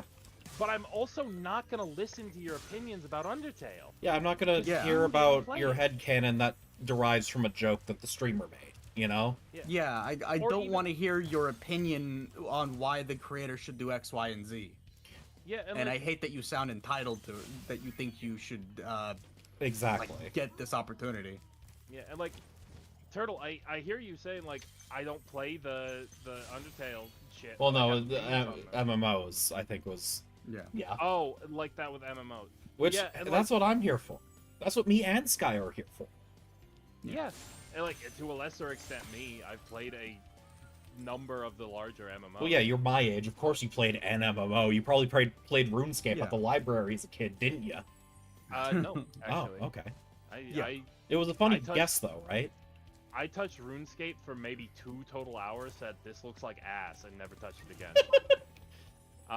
But no, I did play WoW for a while. My cousin paid for a WoW subscription so I could play with him. And that's cute. I Uh, like that. That's like a good bonding experience as long as you weren't getting called names on the internet. Yeah, not really. I played a Night Elf Hunter. You know, that Um, makes so much... That makes as much sense as when you played Guild Wars 2 and made a Norn Ranger. I also played a Tauren Shaman for. Yeah, no, that also tracks. Yeah. Yeah. But I also played Mabinogi. Anyone else here remember Mabinogi? I remember it. Oh, okay, hang on. I unironically played Mabinogi. Yeah. Granted, it was for like 2 weeks, but I did play it. Yeah. I played it for a while because me and my buddy Alex got really into it. Was one of the because- appealing parts the fact that it didn't cost any money to play? Yeah. Because that is a genuine reason a lot of older free-to-play MMOs took off, is because they were not as bad as they could be. Yeah, and like we got into it because it was free, and also we just kind of really liked being able to explore this interesting lore, and like we didn't realize we were kind of falling into the Orientalism trap because what we thought was fascinating world building and folklore and mythology It was just thing from Korean Japanese shit. media. Yeah. no, or not sorry, Japanese, Korean, right. stuff. Yeah, and so like we didn't know that it was genuinely exotic and new to us. And that's not inherently, like, a bad thing. Yeah, it's if we had then found out that that's just Korean stuff, we were like, oh, the exotic and flavorful Korean culture. Yeah, if you didn't become thing Japan, but for Korea. Yeah, but like, I get to have opinions on Mabinogi and its strange mechanics. Like, did you know if you don't log into Mabinogi every day, your character will slowly get fat, which inflicts a stat and movement speed penalty on you? That's funny, actually. More games should do that. Yeah. And like I get to have an opinion on that. I get to have thoughts on that. If you didn't play Mabinogi, I kind of don't want to hear your thoughts on it. And here's the 'cause thing: you're- if I you're actually reacting to it. have thoughts that I think you'll appreciate once you're done. Yeah, because like if you haven't played Mabinogi, you're reacting to that concept in concept. You never Yes. experienced. And so like your thought on it is inherently less valuable because you don't actually know how it works or how it impacts you. But Yeah. if I may, Mhm. I think that as a child, that was probably kind of fun. You know, it was a little funny to log in and see your character fat and debuffed. Is like, oh, haha, I gotta play more of the game that I spend 8 hours a day playing anyway because I have infinite free time. Yeah. As an adult, I go, oh, that's a habit-forming mechanic. That's to make sure you log into the game every day and consider the cash shop more. Yeah. And it is. But at the same time, this also ties into Mabinogi's idea of a living world fully. Yes. Because Mabinogi was one of those MMOs that wanted to be every day that passes in real life is a real day in the game. Which is a cool that- concept. There's a Yeah. reason it doesn't always work out. Yeah. And so that's what they were doing with you, is like, we want you to treat this world like a lived world. The reason your character is so cut and trim and fit is because they're adventuring every day. And so the fatness mechanic was normally not a problem. You could go like a week of not playing, and in like 2 hours, you could shake off the debuff. Yeah, but right? like again, you can completely understand like this is a habit-forming mechanic. Actually, that's a little dark. 100%. But if you didn't actually play it and didn't actually like get that. By the way, Barra, feeling I'll get of, to your comment in just a second. I do see here's it. what they're really doing to you. I kind of don't want to hear your take on it beyond the that's obviously a habit forming mechanic, because you don't know how they implement it. You don't know how it impacted as a player. Oh yeah, absolutely. But so funny that you played Persona 5 and thought it was at most okay. I thought it was good, but like you have to understand, I was coming off of Pokemon being my main JRPG, and the next competition being Cyber Sleuth. Yeah. Oh, it's so funny watching you play Persona and going like, wow, Cyber Sleuth really copied this homework. Yeah, like No, While at the same time going, wow, Persona really copied Digimon's homework. yeah, Digimon's homework was copied on a conceptual level with cutscenes, not. Yeah. Yeah. To me, what's really funny seeing Ruby play through Cyber Sleuth, I'm like, this is a Megami Tensei game from like 2015.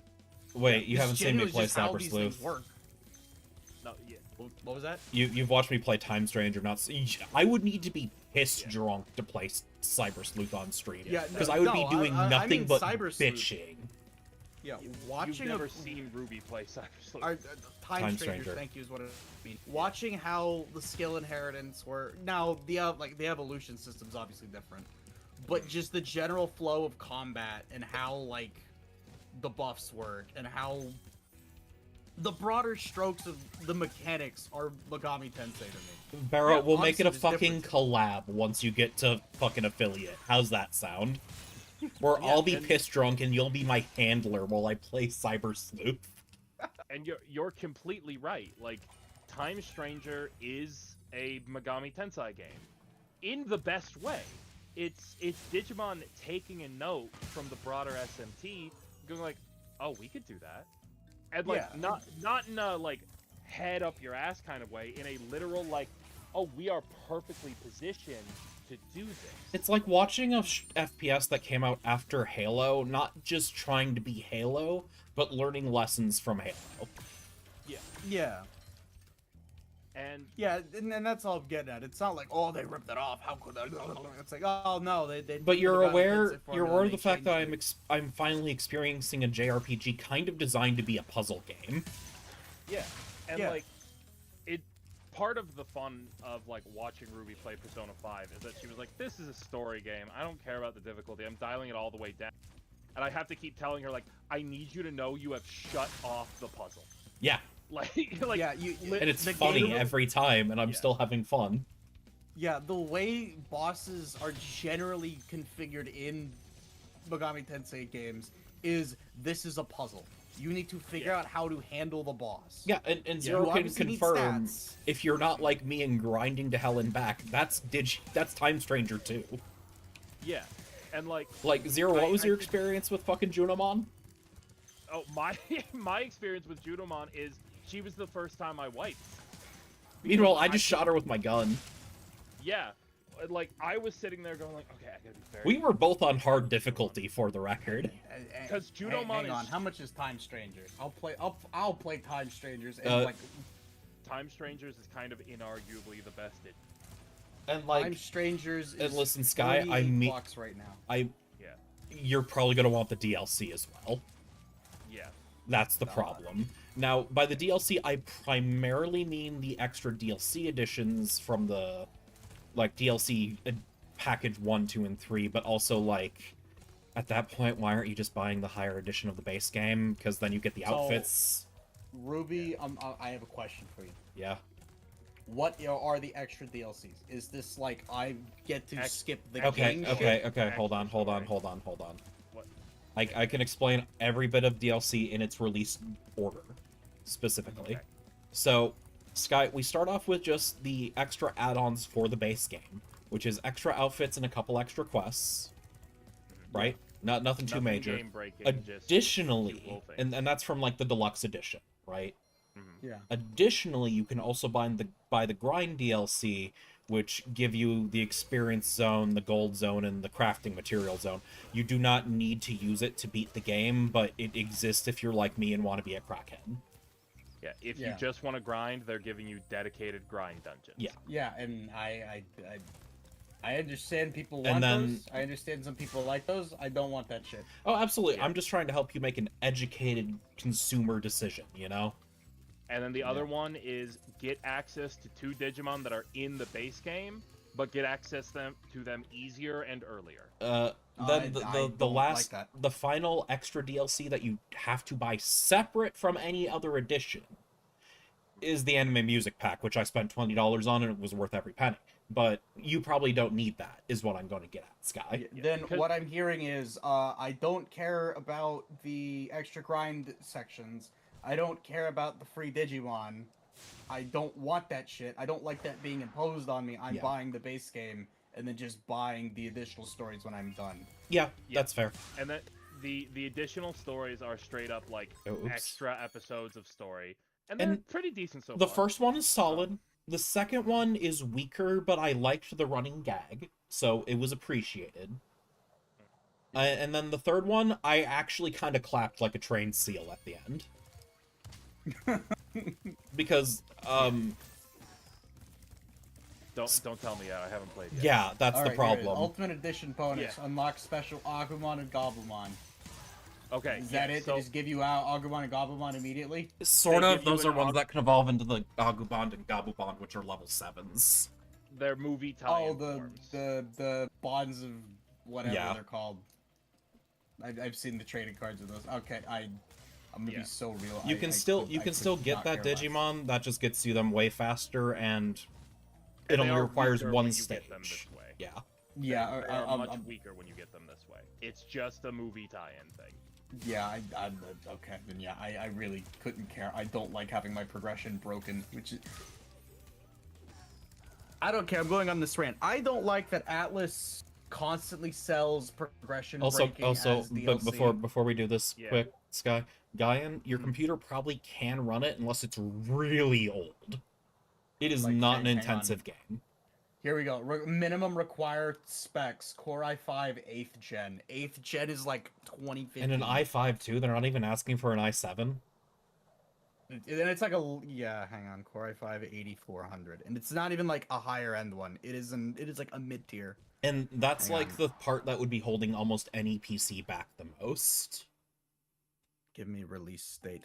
Launch date. Sorry, 2017. That is when this processor first released. Yeah, and by the way, i5s work fine. Games just call for like i7s and i9s if they're especially high end and want you to use multiple cores. Yeah, and usually when when things like say they want that, it's because they're bringing up like older generation i5s or i7s. Yeah, like Mike found this out when he bought his PC. 14 recommends an i7, but you can get by with an i5. No, Yeah. you can. So But what I the- always do is I will go to can I run this? I will look at the minimum specs. If I meet the minimum specs, I can actually probably run it slightly above minimum. Yeah. Yeah.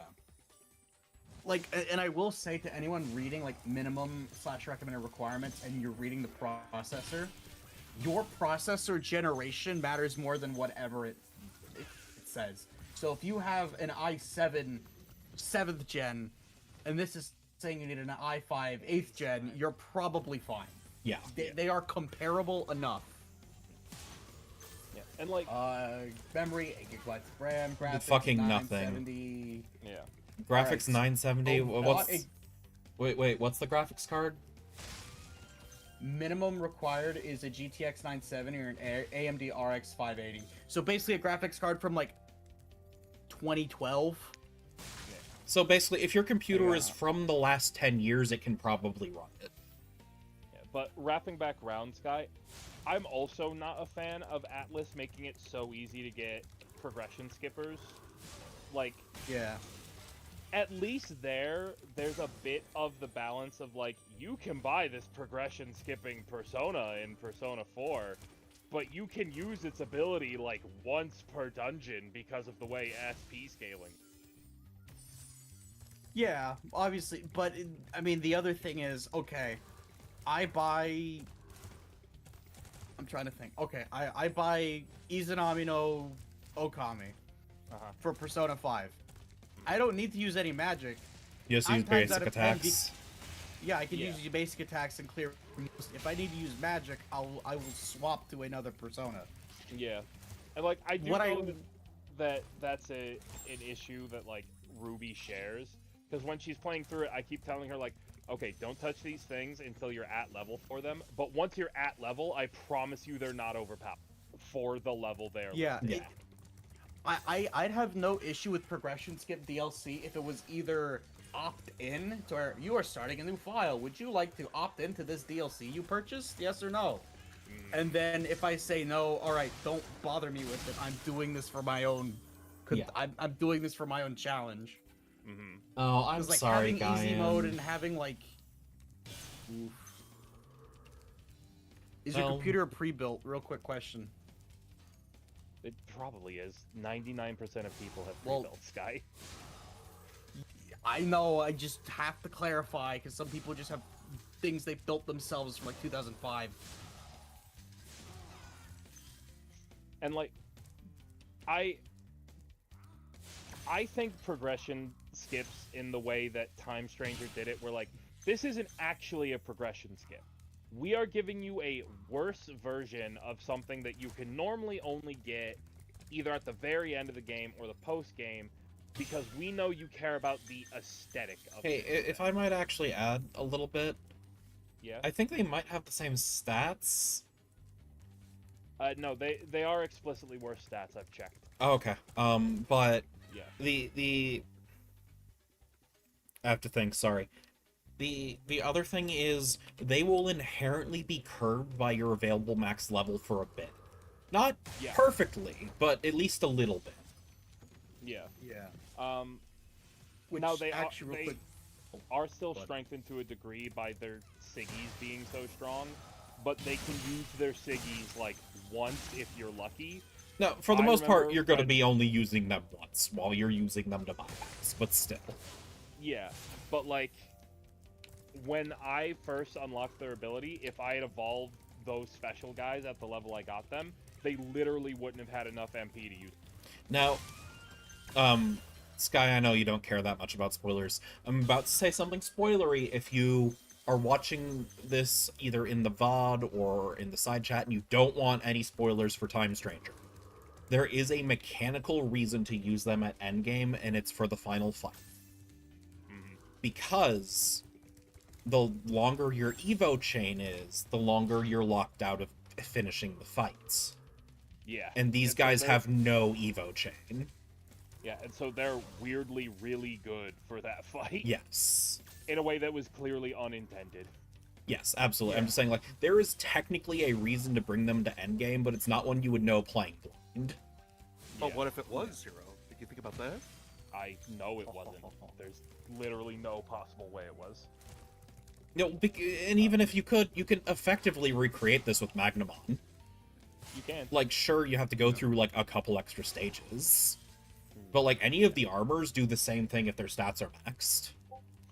But like what I hate for progression skippers is a download this $2 DLC and you get end game equipment that you can equip at level 1. Yeah, that feels... That's what I So- yeah. hate. The other thing I hate, and you can disagree with this all you want, I don't like grind DLCs. As they are. No, I entirely understand where you're coming from, because it's just boring. The only reason I Yeah, engaged with it because- because I was making content that required me to use it. Yeah. Yeah. So I wouldn't mind if the developers had some foresight to go, all right, if you want to use the grind DLC, you're going to hit a level cap, and that's all you can use it for. So people will... It's like how Nuzlockers use rare candies to hit gym level caps. If that's how you want to play it, you know what? Sure, you are on cap with the boss. So Even you then, can actually most- have a challenging fight. And even then, that's usually like Nuzlockers who are doing it for YouTube or are trying to do like a no IVs run Yeah. or like a no EVs thing. And it's Yeah. like those guys are the minority of people I know. Most Nuzlockers I've met are like, oh yeah, and then I went to this route and I killed Graveler 4 hours. But that's not engaging stream content, is it? yeah. Yeah. If it was, but that's what I'm getting at. If all of these grind DLCs were, all right, you hit a level cap, we determined for this portion of the story, fine, sure. I guess that's certainly a way you can sell like $5 DLC. So, do you want to know how Time Stranger handles it? Because it does How? handle it technically, just not amazingly well. Because in the grind DLCs, there are 3 sections. Zero, you can confirm. Like, you've also done this, right? Or at least you've seen it. There's 3 sections that scale how much your grind is gonna do. Exactly. There's low level grind, mid level grind, and Now, on paper, this So, means that you real are quick, stopped the- from getting the high level grind until you can kill metal Edamons. yeah, which might take a no, bit. Other Atlas games do this. When they added the grind DLCs for SMT Nocturne, depending on how far you get into that dungeon, you will fight harder and harder enemies. However, a lot of this gets negated because you could change the difficulty on the fly. So what you do is Yep. you drop to easy and Yep. get all the experience. Which Yeah. is why I'm like, no, please give me these options to opt into just blocking down difficulty. And then, of course, Please. there's always the answer of, like, they can put the grind dungeon in, and if it's separated out, you just don't use it. Also, like, yeah, to go that's a on a good bit more, argument. people have beaten this game without touching this DLC. Like, it is so optional, it's not even funny. If you're spending that time in the grind dungeon, your time would probably be better spent just playing the fucking game. Yeah. No, and I get Unless that. unless but you're what like happens unless a you're lot like of- me and you're doing it for content on stream. And then this is all, of course, complicated by the many people that argue that if your game requires even 10 minutes of grind, it's bad. Yeah, Well, yeah, and here's the counter argument. A lot of people will go through a JRPG that has like bonus grind areas where you can blaze through everything. They play through that. They can blitz through the entire game and they say, "Oh, the game's boring and I didn't have to engage in it." Well, yeah, because you skipped the engaging part. Yeah, no, Yeah. I'm not you skipped the disagreeing. part where you had to think about your fight. Yeah, no, I'm not disagreeing at all. I will say, generally speaking, because JRPGs, their strength usually doesn't seem to come from mechanics, but from their story. I will say, okay, I am willing to just ignore mechanics and take you at what you do best. Yeah. Which is why you put Persona 5 at Piss Baby Easy Shut Up the Puzzle mode. Because I'm like, this is the reason people are coming to this game. The mechanics could be horseshit for all I care. And also, it should be noted, Ruby doesn't hate Persona 5's story. In fact, normally after every session where we played, she would stop and go, this is the one Persona fans are shitting on all the time? This is the one Persona's It's fans by act no like it means a bad killed their game. dog? Yeah, like Yeah, she- and Ruby, to kind of like clarify with this, it's because other games in the franchise tried to tell something similar, and people felt that because of how the mechanics made you think about certain things, mostly 3. yeah, it's always 3. Let's not kid ourselves. Let's not kid ourselves. It's mostly 3. People make arguments about 2, but those are people like me. With how 3 works, And you mostly bring it up to is- people complaining for not having a specific type of Persona game. Yeah. Yeah. How 3 works, it tries to its mechanics with its story. Its entire concept is memento mori, you only live once. The game's story reinforces this, and it's by the end telling you, you not being a lonely loser like how the protagonist is supposed to look is genuinely not only benefiting your gameplay experience, but is benefiting the story and the plot. Yeah. The problem with Persona 5 is it does not quite do that. It just shows you as being the really badass cool hero, and outside of a very select few dialogue options, you are every other choice you make in the game is irrelevant. But I'm gonna counter that because what Persona 5 is telling is not the story of how your bonds give you strength. It is telling the story of how a rebel inspires further rebellion, and rebellion is necessary to improve society. Yeah, and that part's fine. By the way, And it does tie its mechanics into by having you be Mr. Manly Badass Hero, keep standing in front of these people who've fallen into societal apathy and making them go, fuck it, I'm not going to stand on the sidelines anymore, I'm gonna do something. Yeah, and then like he's saying that Persona 5 is just so bad. I think it's genuinely just Persona fans forget that they are comparing apples to apples, and they decided that this apple is less good than the other apple, even though they're all good apples. Yeah, and then there's also stuff like a lot of people just get really weird about Persona 3, yeah, Persona 3, right, was the first major shift in the way the stuff was done. it was also the Not first just- one where the average high schooler in the United States might have actually heard of it. Correct. But when Yeah, I say it this, was the I don't first even- game that introduced social mechanics. Because 1 and 2 had a bit of social mechanic stuff, but Persona 1 and Persona 2 are mostly just SMT games still, with a specific kind of story they're telling, which is why they went with the name Persona. This idea of the true self and who you are versus who people think you are and who you want them to think you are. Yeah. It was And it was the Megami Tensei game, but they didn't want to tell alignment stories. Listen, which is why a bunch of the spin-offs happened. Guy, and I'm Yeah. sorry, but there's no way Persona 4 is free from discourse. I know the It's Persona not. fan base. Oh god, it's Oh no, not. it absolutely Oh, isn't. no. I have opinions on Persona 4. I love that game, and I have some opinions. Yeah, but anyway, so Persona 3 changes it up entirely. Where Persona 3 goes, okay, if what we're talking about is perception and how you treat others and the way others view you and think about you, even onto and up to a wide societal level, then we need to change the way we're telling the story. And so they introduce the social link system and make that the whole thing, and they change it. But they also change a lot of other stuff, some of which is interesting conceptually, mechanically bad on an objective level. I wouldn't even say mechanically bad, mechanically frustrating to people. A lot of people get hung up on you can't control party members. To me, it is, at a certain point, these party members are strangers to you. Yeah, Right, but that's also conceptually makes very sense, they don't frustrating wanna to navigate around in a game like this. especially in a No, JRPG obviously. where sometimes your party member, half of their kit is not going to work on the boss you're fighting, but the other half of their kit is absolutely necessary for beating this boss, and you just have to hope they use the right half, Mitsuru. Okay, so I'm sorry, I hear the Mitsuru argument all the time. If you change it to all-out attack, half the time that doesn't come up. I understand people's frustration, because I too would change how that system works, where once you hit a certain social. Also, as an rank, outsider they'll here, just listen to you.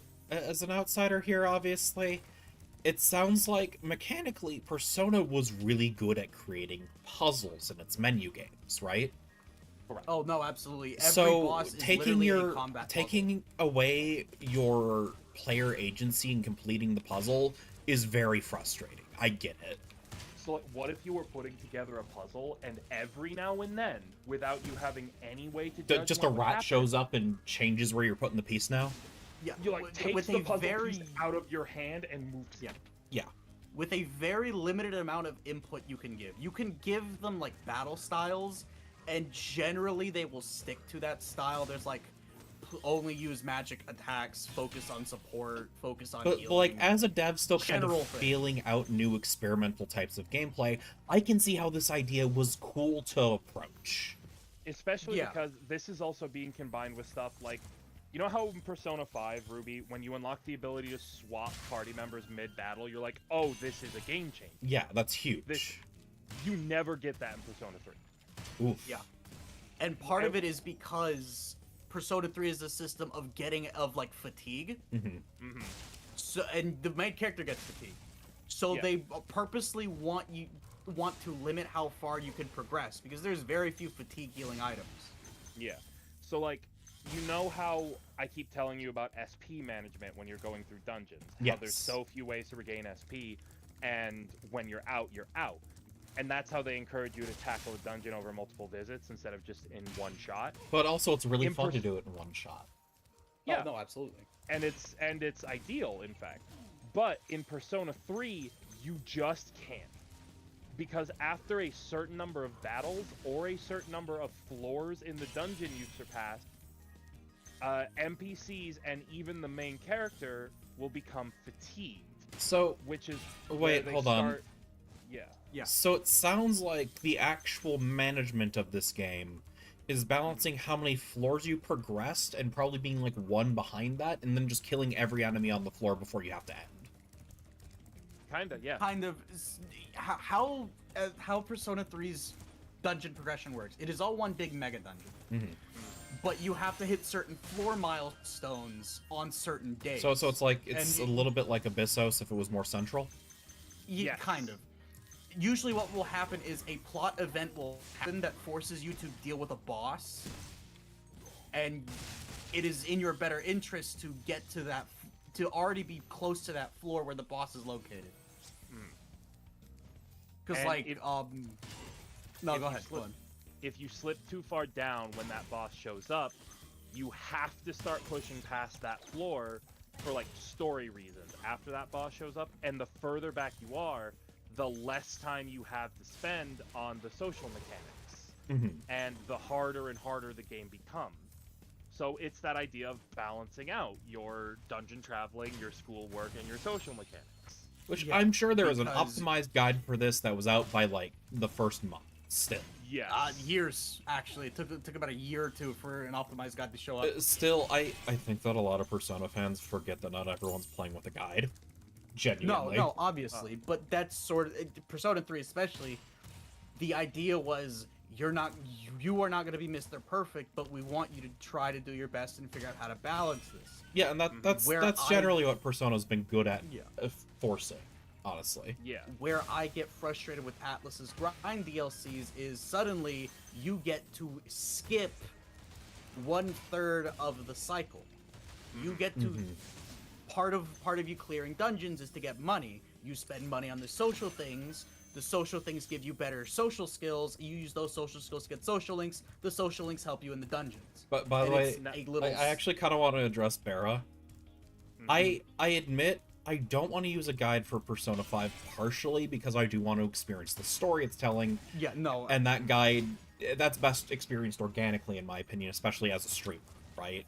We Oh, have been oh, we have been absolutely. using the guide mostly for if Ruby doesn't have an idea of what to do, I will tell her, here is where the guide recommends you be with whatever element by this point. Exactly. Look at because where you are also and in- then in- adjust your choice. in my yeah, and opinion, if I'm using a guide, it'll be on New Game Plus, not a most fresh of- to 100 guide. I'm not worried Most of about those that. guides are under the idea you're playing New Game Plus because most of those guides are designed to get the Mr. Perfect achievement. Yeah, or if you're not in New Game Plus, they're assuming you are doing a fresh to 100 because you have beaten the game before, and this is your version of New Game. Yeah, this is your extra hard mode. Yeah. It is assuming you already know what's coming. Yeah. You've already played the game. You already have your opinion. Here's 100% completion. But Exactly. if I could go back to some of Persona 3's choices were objectively bad, I'm thinking of reversed social links. What's that?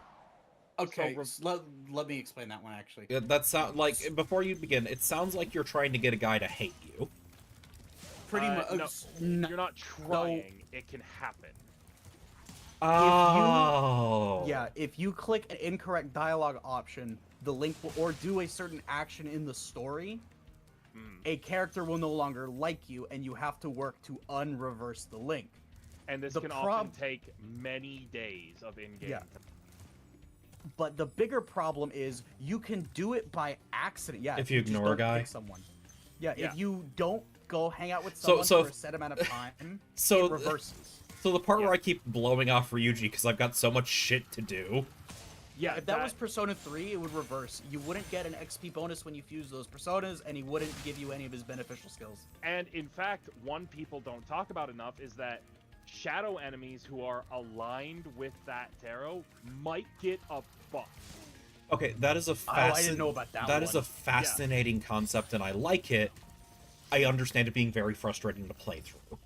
Especially because if you don't have a guide, you don't know what's happening. Exactly. The game never tells you this is happening until you encounter it naturally. And even then, it doesn't tell you how you caused it. It just tells you that this phenomena exists. Also, Yeah, like if I might add, but at that point, like it sounds like the best way to deal with this mechanic is to just never encounter it in the first place. No, exactly. The goal is you should never see this, and if you see it, it's It's already too late. Yeah. Yeah. But you can even get reversed on guys who you've maxed out their social link. Oh, that Yeah, sucks. You can get a guy to 10, and if you don't hang out with him, despite literally not being able to progress him further, you can still get a reverse social link. Yeah, That sucks. and there are things about reverse social link I would change because for Persona 3, for the other Personas, I don't believe it needs to happen. Yeah. For Persona 3 in particular, I would change how that system works because I agree how it is too punishing to the player for just not being aware. Like, oh, I didn't want to hang out with Bebe today. I wanted to hang out with Kenji. Well, suddenly Bebe is mad. Yeah. And even if you're trying to fix the reverse social link, you again have to pick very specific dialogue options. If you don't pick exactly the right ones, you fail to unreverse it. No, Yeah. if I might, like, I can kind of see how you would alleviate this while still making it a flavorful mechanic, and there's two ways I would do it. For one thing, I like the idea of, like, okay, well, the negative emotions are affecting the enemy stance. I mean, enemy personas. Yeah. Like, Yeah. I like that idea. So, like, that would be interesting to tie in for flavor reasons. Because I get what's behind it. However, what if instead, one, you can make up on the phone? Because I'm assuming Persona 3 did it have cell phones? There were cell phones, but it wasn't. Because it was like a central mechanic in 5, right? No, it wasn't like that because like you had cell phones, but they were like flip phone style. Yeah, but like you could Yeah, see, like- like in 5, it's like, oh, I'm going to bed. I should probably apologize to so and so because I know they're mad, and like Yeah. that could just negate it if you use that time slot. Exactly. Yeah, where like you burn your nighttime slot to make up with them. And- I'd be fine with that. And then I would say, but if you spend real time, the points you should get should be increased to compensate. Yeah, you should get like if you not only unreverse it, you gain points towards leveling up. Yeah, to because make you up had for the fact that genuine connection. because Yeah. that also encourages Yeah. a more maybe not realistic but like believable up and down of a relationship. Yeah, Or like, or- yeah, you fucked up. You said something bad, but You reached out and fixed it, and now you're genuinely close. But I than you understand, were yes, these would before. also be hard to Yeah. influence, like, properly. And one I've been kind of a fan of is have particular set days where they will reverse for like story or flavor reasons. Oh, okay, Bebe feels bad because the last thing you did with him, his family wanted him to leave Japan to go back to France, so he's gonna be down for like 2 days. And he's reversed not even because of you. Like, Yeah. the idea is that he's in such a dark place Because this that he's reversed. because this ties into the world feeling more alive because it's matters beyond just you.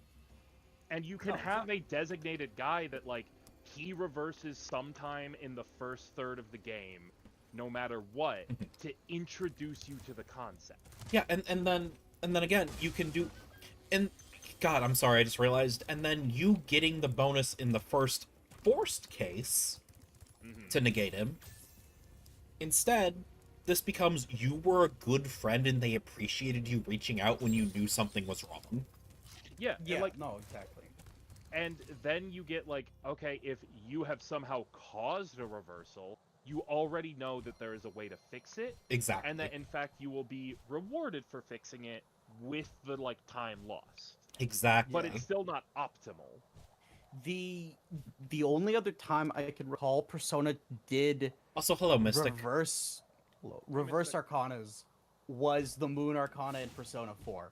Because there is a dialogue option where you could just kind of insult the girl it's tied to, because she is kind of being like a stuck-up, bratty bitch, Yeah. and it'll reverse. Mhm. And I think that's the only case where it's permanent. Yeah. If you insult her at that key moment, you can't unreverse it, because she just cuts contact with you. It becomes a dead social link. And like To be- that Yeah. that is definitely harsh and like it is like fully a believable situation that could happen. It sounds like. Yeah. But also that I'm having sucks a mechanically. very vulnerable moment with you, and even though she's in the wrong, the correct thing to do is still call her out. Yeah, just don't be too But- mean about it. Yeah, you have to be gentle. Also, with take her, care, Turtle. because she doesn't have, like, basically she doesn't have the emotional maturity to process the fact that she is in the wrong while still being validly hurt. Yeah. Yeah.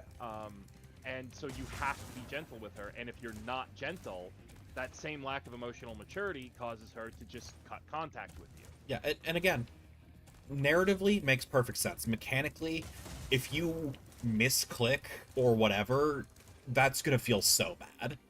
Yeah, Yeah. and especially with the original releases of those, depending on when you saved, you might be having to redo more than an entire day's worth of social link stuff. Yeah. Yeah.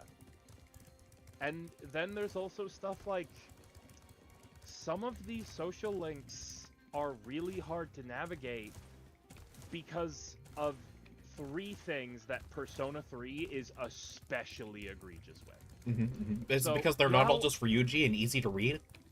Yes, that is part of it. So, you know how we've been going through Persona 5, and I keep telling you, there's a level of you have to be able to read what kind of person does this character need right now, and you have to be And that person. ties into the mask sub-theme, obviously. Yeah. Now, in Persona 3, this goes wild. The main character of Persona 3 is a different fucking human being depending on who he's talking to. Ah. Yeah. It is like sociopathic levels of mask. Slightly on purpose, slightly because they just, this was their first time doing it. Yeah. But like, genuinely, you I- have to play you are playing a different genre of game depending on who you're talking. Right. Yeah, if you're talking to Tanaka or the Burger King or whatever, Yeah. you have to act radically different versus talking to like the monk or the girl. Yeah.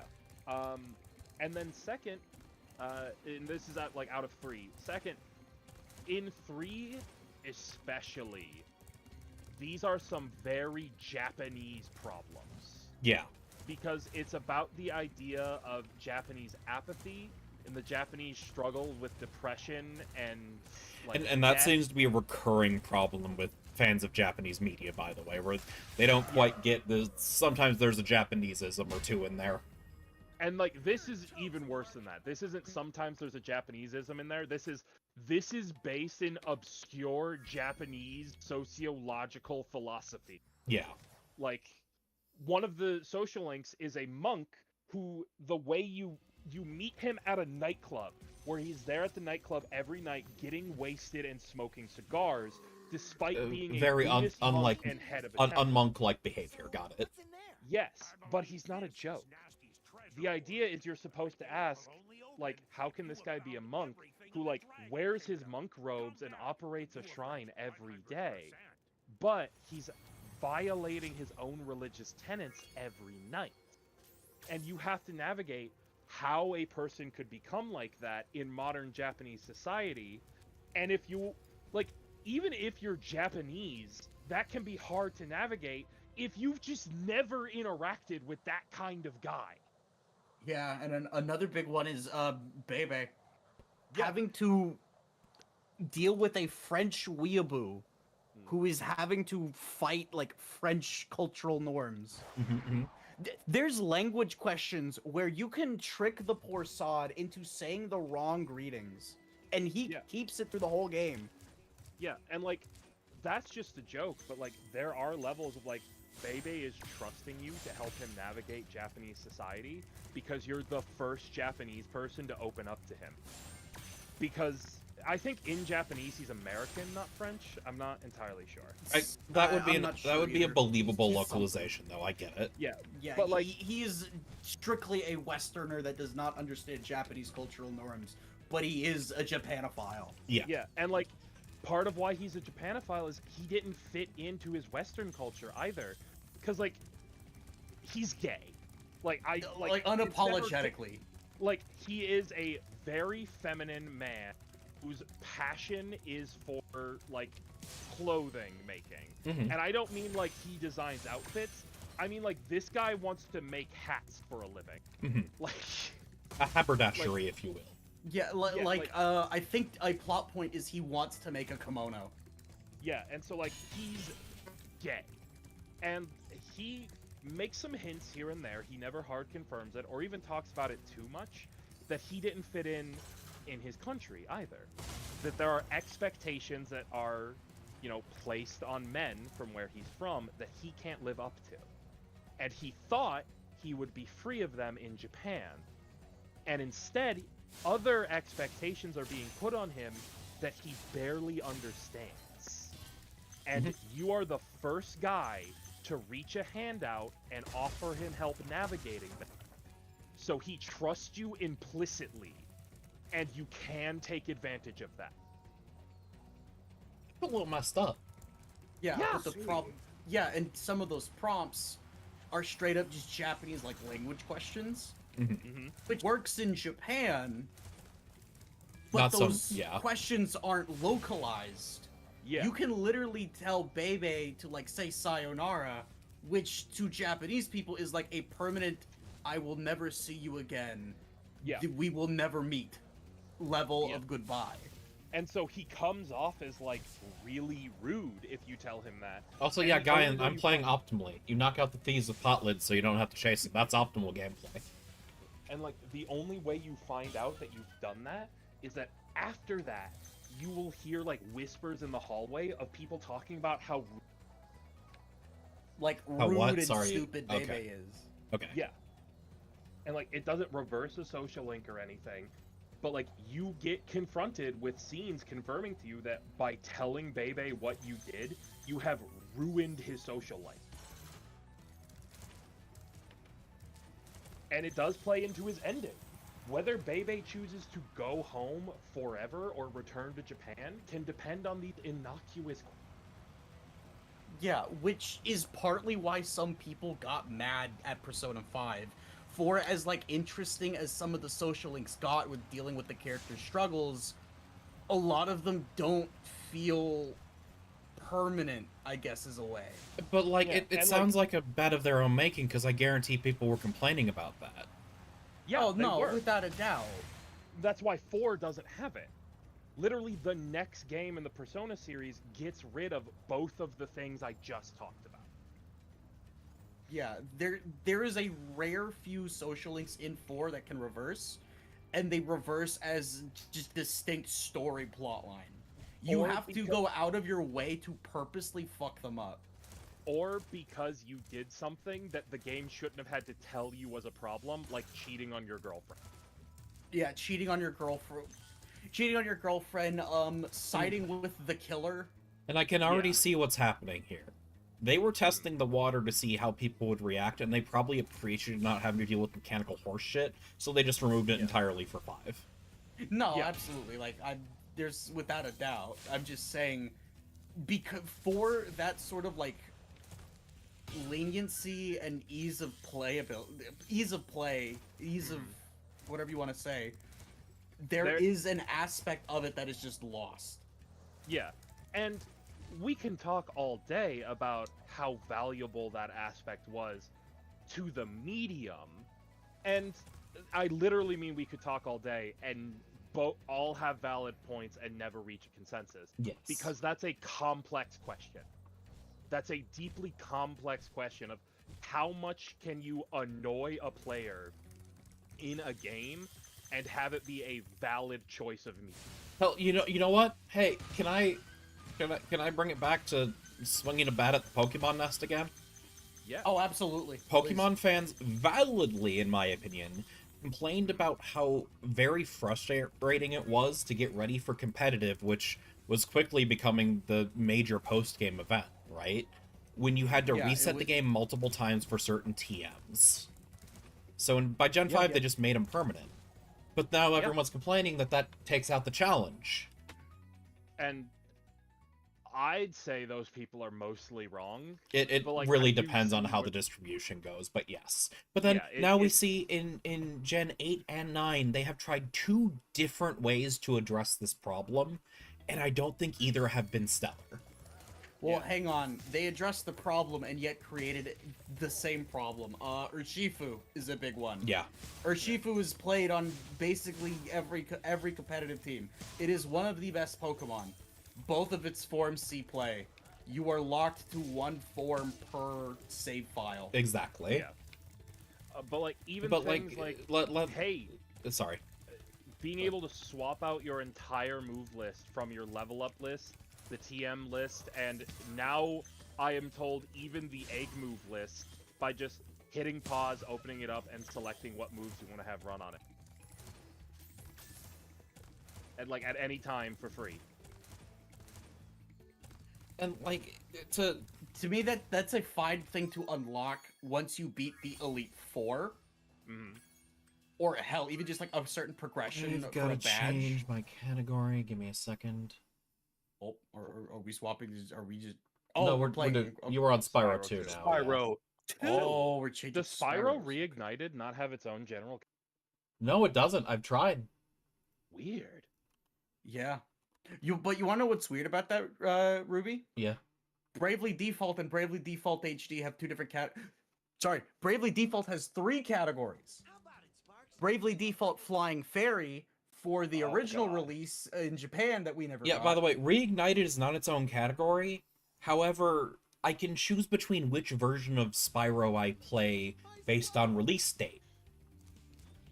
Weird. So I'm like, but what if, like, these games aren't long? You could conceivably beat all 3 in a stream. Yeah. So why not just do a Reignited trilogy category? I have no idea. It's weird. But yeah, real quick. Bravely Default Flying Fairy, the original port the US never got. Bravely Default for the sequel, which was the international version everyone got, and then Bravely Default HD, which was the Switch port. Wild. But going back a bit to what were we talking about? Persona mechanics. We were bringing up Pokemon. Yes, I was. So I understand why they added crafting TMs to the game. Because on paper, it should solve both problems. The problem is, there is no mechanically meaningful difference between sitting and farming for drops and just beating trainers for Pokeyen. Yeah. So And, why like- not just have all these in a store? You know? Yeah, and like, or honestly, even just like, again, it's a problem of distribution when it comes to TMs. Just make sure you're distributing them at like common sense places. Yeah. Oh, you get Thunderbolt after beating the Electric Gym, who is probably gym like 4 or 5. You get Earthquake as like one of the final gyms. Just stuff Possibly like that. even Just- post game. Like it's Yeah. easy. Like, well, not easy. Obviously, there's effort. It is in very but, like, doable. It's easier than Yeah, this. If you sit down and think we don't want to give players the best attacking moves right off the bat, we want them to earn it, we should hide it behind doing story progression. Yes. And you can even make it like, oh, I want the players to have a helpful tool before they go in, but not the best tool. So like Yeah. if you have an ice gym coming up for Gym 4, you don't give them flamethrower, you give them incinerate. Yeah. Like If only it's- Incinerate was real. Yeah, if only. But- But, Yeah, but you get it. You give them the yeah. diet version of Flamethrower. But, And like, now- you understand where I'm coming from, though, where sitting around KOing wild Pokemon for their drops to craft TM is not meaningfully different from just beating NPCs you've already probably beaten to get money to Yeah. buy an item from a shop. It's- Yeah, Because no. in the end, it's still just brain dead press A to win. There's nothing Exactly. strategic about this. And Yeah. real quick, Game Freak keeps doing this. When a bunch of the news about what is it called, Pokemon Champions dropped, everyone in VGC instantly went, "Oh my god!" And suddenly, I'm not playing this game for any other reason than being on stage Yeah. Yeah. because it is rewarding to every. It was pitched as the easiest, most convenient way to get into VGC. Yeah. In practice, it is, if you are an already existing VGC player, this is the greatest thing in the world for you, and if you're not, you're fucked. Yeah, if you're not, just go Give back to us playing money. on Showdown. Yeah. And then going back to like Persona stuff and why they changed some things. Persona 3 also has issues with like complete lack of characterization of the protagonist. Now, I know I'm saying this about JRPGs, which are famous for having blank slate protagonists that you can cast yourself onto. But the But in- Persona protagonists in particular want you to give them a set personality. Yes, and so in 3 they recognize that, and so in 4 they give you Narukami as like his default name. They give you 3 default personalities. Mhm. They give you a I'm not interested personality. They give you a I'm decently normal personality, and then they give you a I'm a little freak personality. They give you Chad Narukami personality. Yeah, and like Chad Narukami will say things like, "Hey, you stuck your hand in the weird magic TV and something bit you. When you pull your hand out, you will like start tearing up at the eyes. You're going, I think I'm going to cry." Like, and just saying it with like a full face, like, "Yeah, I mean it too, guys. Like, I'm a big Yeah. baby." And then 5 minutes later, you're like, "I would like to see the funny bear man wear drag." Yeah. Like- So, Ruby, real quick, if you ever see any of the Persona anime, in a lot of the situations, they default to option 3. Option 3 is what a lot of people like to call the canon option, quote unquote. Because a lot of them Because- also require you to have a certain level of stat to say. Yeah, like, when you first meet Mr. Moroka in Persona 4 and he, like, calls him out on his bullshit, that's option 3. But that requires a level of bravery that on a new save file You will not You have. won't have. And it's Yeah. the same thing in Persona 3. Typically, when they do Persona 3 And adaptations, Persona they 5 adapt kind of option did that a 3. little bit Yeah. too. Where like, Yeah, Persona Yeah, 5 yeah. absolutely did that with its anime. Most of the default options you see him use. oh no, are I option mean 3. like there are things that you notice that you can't possibly achieve run 1. You're like, this is New Game Plus, got it. Oh no, Exactly. yeah, absolutely. That's never But- going away. Persona 4 really codifies it with every prompt has one of those 3 responses. I'm not interested, I'm normal, I'm a little freak. He's And- just a funny little guy, Zero. Yeah, Yeah. and they don't make any of those options consistently the correct one. Sometimes you have to feign disinterest, because if you encourage the person at the time, or you seem too into it, it makes people suspicious. Sometimes if you act like a little freak, even one that requires a new game plus stat requirement, that can get you in trouble. Yeah. I mean, yeah, And look so- look at Mike. Look So at Mike. That, yeah, I'm look looking- at Mike. I'm looking at here. Mike's I'm here. Hello. I'm looking at Michael. Looks I at am Mike- perceiving Looks at Michael. Mike like the face in the bottom corner of Spyro right now.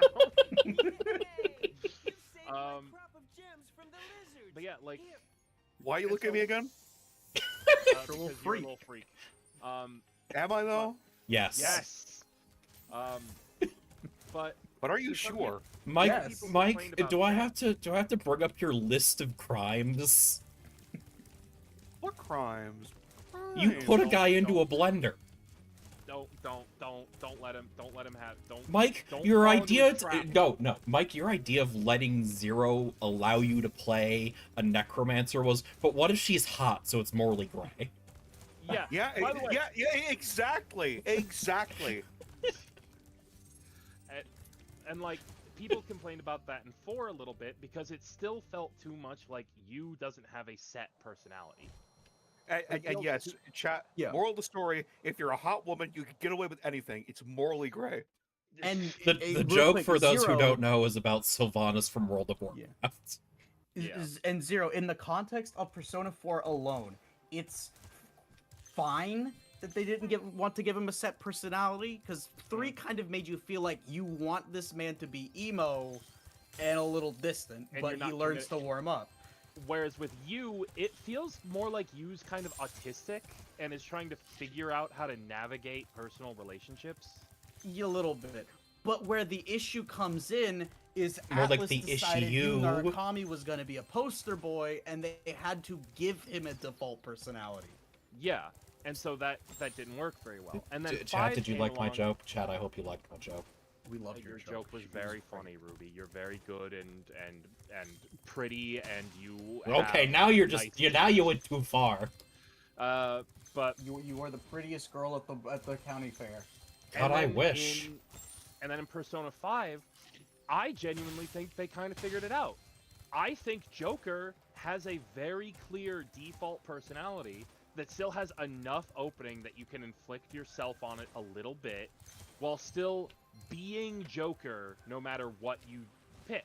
Unless you're James Texas. I mean, like, Unless you're James Texas. then you're James That- Texas. That's a whole other thing. Yeah. But what And if instead of Joker, he was Woker? No, Mike, we're But not doing this. But also, I will say, to me, part of it is, and people could smite me for thinking this. I kind of feel Joker's a little bland, because at the very least, I can go, what's Chad Narakami's personality? Oh, it's that he is a little wild, and he is a little deranged, and that he can get away with it because he's just so goddamn charismatic. And like Joker at the end of the day does have his default, like his true personality, and his true personality is guy who can't just stand by and watch bad things. Yeah, like literally the intro scene, you are not given a choice to not interfere with what's happening. It's just Yeah. what you're thinking about it that changes a little. Yeah. Yeah. And even what you're thinking is just the reason why you can't stand there and watch it Yeah. happen. And all of your choices afterwards are similar. When you're interacting with Ryuji, you can never truly throw Ryuji under the bus, because Joker acknowledges that, like, yeah, this guy's on my side. This guy's a good friend. Like, you Yeah. can tease him and rib him and give him some shit, but you can never truly betray him. Mm-hmm. Yeah, whereas Persona 4 Social Links, there's a couple where straight up you could just kind of call the person an idiot. And let And it some- end there. Yeah, I mean, sometimes they need to hear it for progression, too. I Yeah. think it was Ko's where you kind of like have to straight up man-to-man tell him, Ko, no, you're in the wrong. I got a headache. No, you're Give me a sec. Versus with, I can't remember this girl's name, I only remember her stupid thing named Piggy Abara, you can't be a dick to her. Yeah, because if you be a dick to her, she breaks down. And yeah, it is Ko. So Ko is a character in Persona 4 who is difficult to talk about at times. So Ko is the captain of the basketball team. That's his thing. He's basketballman, right? Yep, he's basketballman with problems being an adopted child.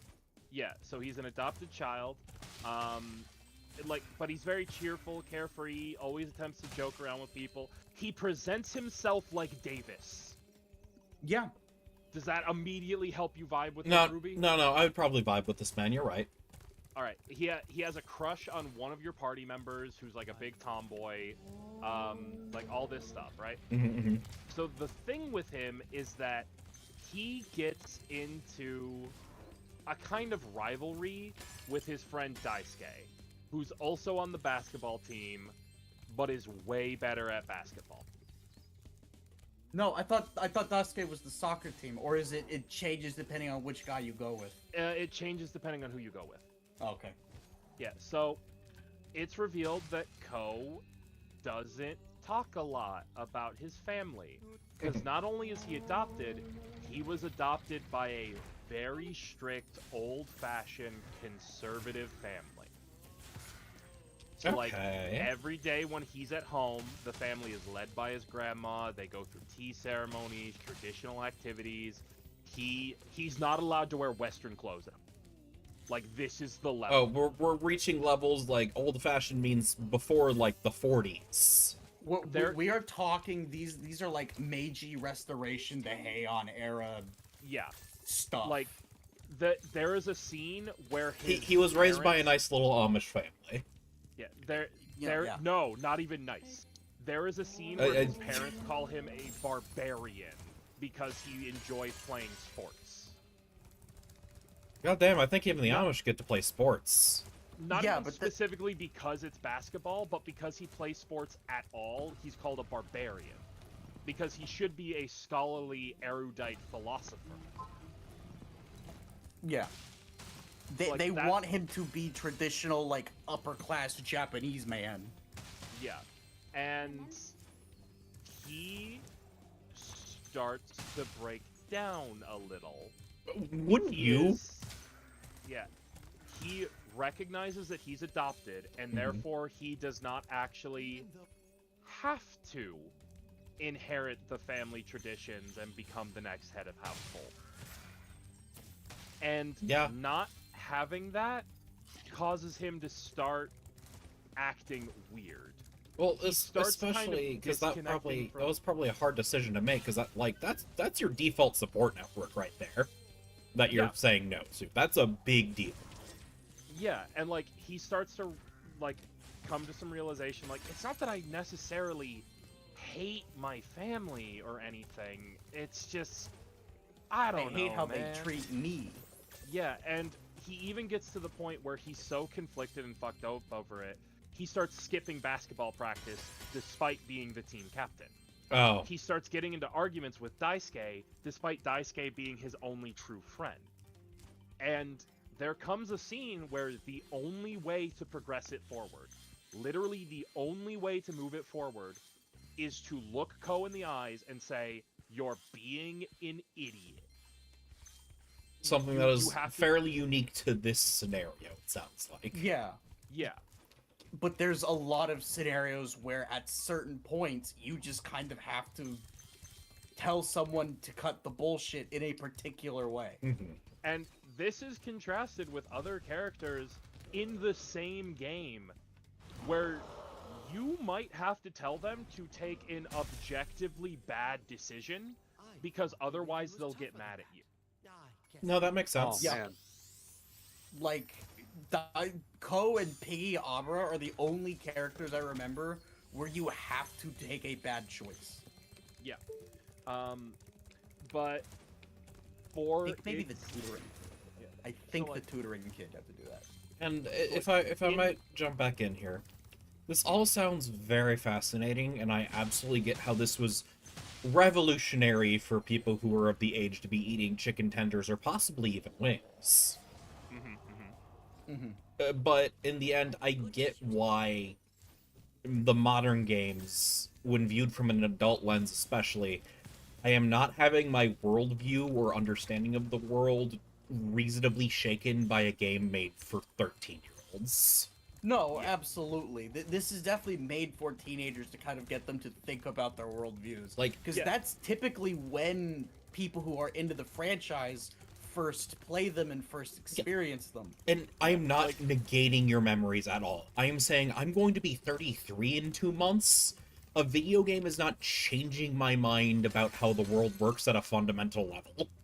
Like, No, I'm gonna sit here and throw a rock from this ditch at the hill that Jello Apocalypse sits on. Because I can't throw far enough to actually hit him. Jesus. But, like, Jello Apocalypse, part of why he, like, his big thing with hating Persona 5 is always that, like, this is baby's first rebellion discussion. And yeah, it is. But, yeah. And, like, yes, it literally is. And it's something that him and a lot of people like him refuse to engage with, is that, yes, this is very basic rebellion. Yes, This is made for teenagers. Yeah, the audience is people who would still eat chicken tenders. yeah. This is an audience for people who have probably literally never thought of telling an adult no as being correct to do. Yeah. Because it's not even just for baby's first rebellion from a Western angle. It's baby's first rebellion From a Japanese angle. Yeah, from like a deeply repressive, honor-bound, slightly fascistic society. Like, Yeah, and part of what got people into it was a niche anime game on the PS2 when at that time nerds were kind of sad and lonely, and this was the first time an anime video game made them think like this. And like, again, most of these people experiencing these games at the time they came out were teenagers. yeah. They were in high school. Yeah, like Jello Apocalypse. Well and truly, if you're listening to this, do you think this way about Pokemon? He does. Really? That's not even a question we have to ask. If you've heard any of his Pokemon stories, he does think this way. How old is Jello Apocalypse? Is he like He's- 50? He's like 30 something. I was gonna say, he's upper 20s, lower 30s, I want to say. Was he just not a nerd as a child or something? I've heard him describe his childhood. He's one of those guys that realized he was smarter than people around him as a kid, took that to mean he's smarter than all the adults in his life, and no one challenged. Oh. I'm not gonna sit here and psychoanalyze Jello Apocalypse, but like, I agree. There are points where you just have to go, dude, this is for teenagers. And you have to accept that teenagers and other cultures as well are on a different page of the conversation. Yeah. And like, I'm Like, you just have to sit there and like, even if this was a game made for adults, man, there's a lot of adults that probably haven't learned lessons that they need to. And I'm not saying this as like that makes you a bad person. I'm saying the world we live in does not always incentivize positive growth as a character. yeah, like, here's another great example of an SMT style game, or Persona style game. Metaphor ReFantazio. The new one. Yeah. Yeah. So Metaphor ReFantazio has this political thing of like, hey, maybe we shouldn't elect fucking crazy people to our political sphere. Maybe we shouldn't elect people just because they're hot, or just because they're promising easy solution. And yeah, that's a very simple thing to say, that you're like, only There's an a idiot there's a would know lot of that. people who have not thought beyond that. Yeah, Yeah. only an idiot would think of that. This is our reality.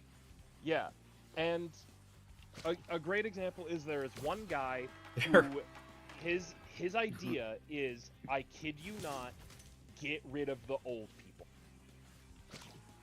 That's his whole platform for why he thinks he should be leader and why he wants support of the is he thinks they should get rid of the old people. Okay, so I can tell immediately this is very.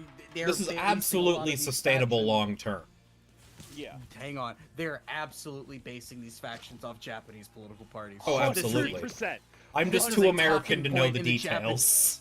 Yeah. This is a talking point in Japanese parliament. We have too many old people. Our social security cannot handle this. And that guy is depicted as a joke. And like Yeah. he's treated with a level of seriousness you have to contend with him, and he is garnering public opinion. But he sounds like despite first boss tier, if I'm being honest. And like he goes further than you'd expect, but that's part of it. Is that like he is promising people who aren't thinking a seemingly easy solution. So wait, I'm sorry. All- Is the lesson deep down of Metaphor Refantasio staring at the camera, pointing at the player, and saying, "You're not immune to propaganda"? Yes, unironically. And then like he's contrasted with another guy who's given less seriousness and screen time, who's the opposite. He's a really old dude who says we shouldn't let young people have any kind. You don't deserve to have anything resembling power until you're like 50. And that guy's treated more as a It is a joke good topic to discuss, by the way, Mystic. Yeah. Unfortunately, I've been on the internet long enough to know a lot of people think they're immune to propaganda when they're really not. Yeah, and like that seems so simple that like yes, both of these guys are wrong. Obviously, you can't just remove the elderly from society. They're part of it. They deserve to be treated with respect. And obviously, you can't just hoard power away from the young forever. Because eventually they're going to get that power and they won't be prepared for it. Yeah, but someone needs to be told that. That Yeah. is not an inherent thought that humans have.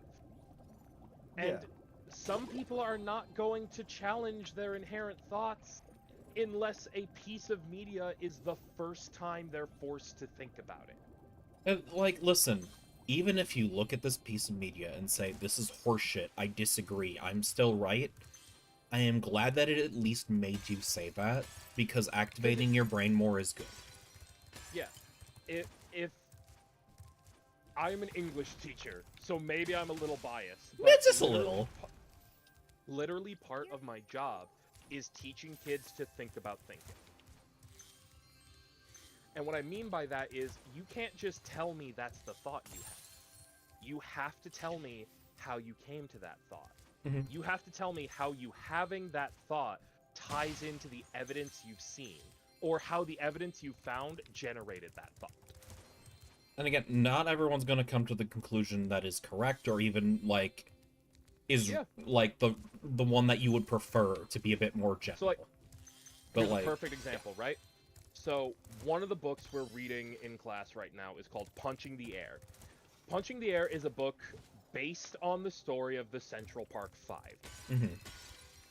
Those of you who don't know, the Central Park Five was a group of 5 minority boys who were accused of and convicted of and imprisoned for a rape/murder that they did not convict. They did not commit.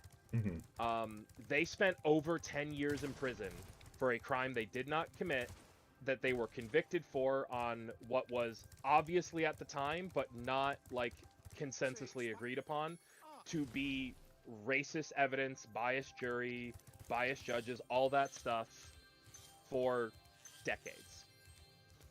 And so the book is based on this idea. And there's that's one a kid very that- rough topic. Like, I admitted, I was reading that, and I'm like, oh man, I'm already worried about YouTube. You know? But, yeah, like, that it's is hard an to talk important about. discussion to have with kids who are still developing.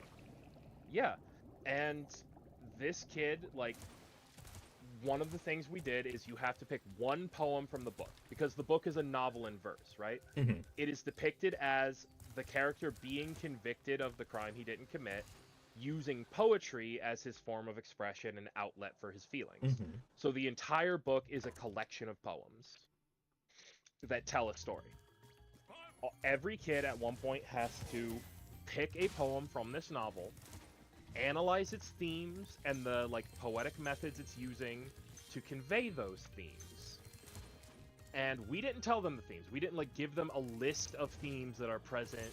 They Yeah, have to it's pick an from them. open-ended question, not multiple choice. Yeah. And so this kid is reading through one of his poems, and the poem is about how the main character's parent is having trouble trusting them, and this is leading to abusive behavior because this parent is very controlling and this has led the kid to sneaking around behind their back to do innocuous things. Yeah, controlling parents make sneaky kids. Yeah. That is an actual thing that happened. And this kid read the theme from that poem that being trustworthy is more important than your personal happiness. Because if you can't be trusted, it will lead to people treating you badly. So it is more important to be trustworthy. And that's an oof moment, you know? And like, this kid is clearly missing a lot.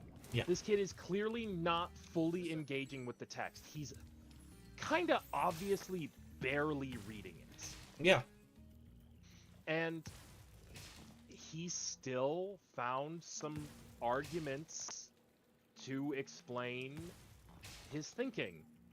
I don't agree with them even a little bit, and like, I think he's stretching in a lot of cases. Mm-hmm. But I still forced that kid to use his brain. That kid still had no choice but to think about how he can defend his claim. And in the end, that's what you're more grading, is their ability to defend their claim effectively, Yeah. than your agreement with the claim. And because, listen, we've all heard of the bad English teachers who just say, no, you're wrong. Yeah. When it's like, no, hold on, this is up to interpretation here. Yeah, and like, I'll admit, that kid didn't get a great grade. Oh, His sure. argument was deeply weak. But that's because he didn't actually engage with the story. There are other kids who came up with themes that I don't agree with, but they defended them well in a way that made me go like, I see how you got there. I don't agree with you, but like, I see how you got there, and your argument makes logical sense. Yeah. And I mean this so genuinely, you're so cool for being able to do that, Zero, because, like, Yeah. a lot of people can't, and I'm not always one of the people who can do that.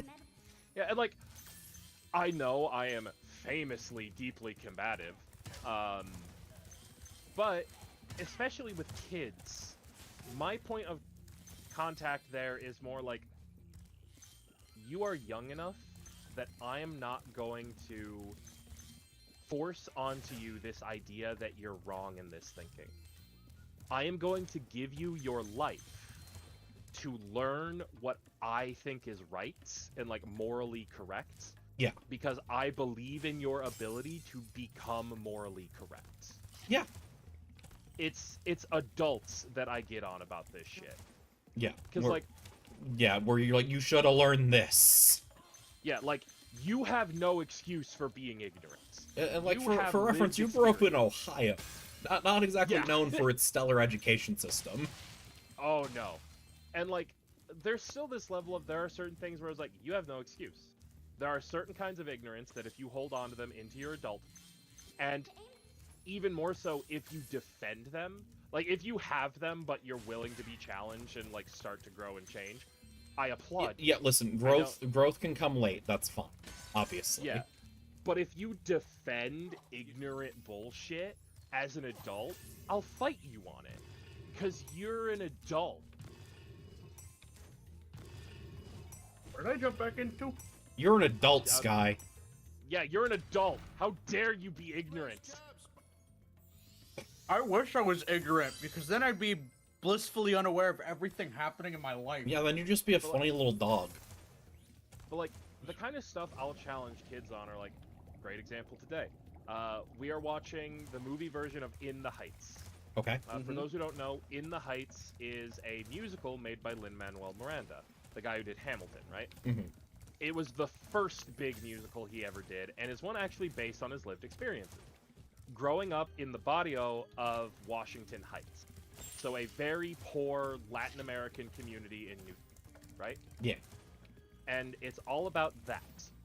And so a lot of the songs will like transition between English and Spanish because all the characters are Latin American or Hispanic. Right? Yeah, I'm assuming it's mostly fairly basic Spanish, but yeah. Sometimes it's a little more complex, but you can figure it out from... Yeah, it's like, there's the sort of elderly thing that an characters. American audience probably wouldn't have that much trouble following. Yeah, like there's there's a character named Abuela Claudia, Mhm. who she has a catchphrase of sorts. She's always saying "paciencia y fe." Mhm. And for those of you who don't know, paciencia y fe means patience and faith. It is her way of confirming for everybody that if you just hold on, if you keep going and keep believing, good things will come. Because that's the kind of character she is. Yeah. And so she says paciencia y fe a lot. And because this is a musical, it becomes a recurring line in a lot of songs. Yeah, no, that makes perfect Especially- sense. Absolutely. Yeah. And so even if you don't know that, you can pick up this is important. This is paciencia y fe. Yeah. This is a moving moment. There is a scene in the movie where Abuelo Claudia dies. And You mean as Abuela? she is, yeah, Abuela Claudia. Yeah. And as she is dying, she gets her own musical number of her reflecting on her life. Mhm.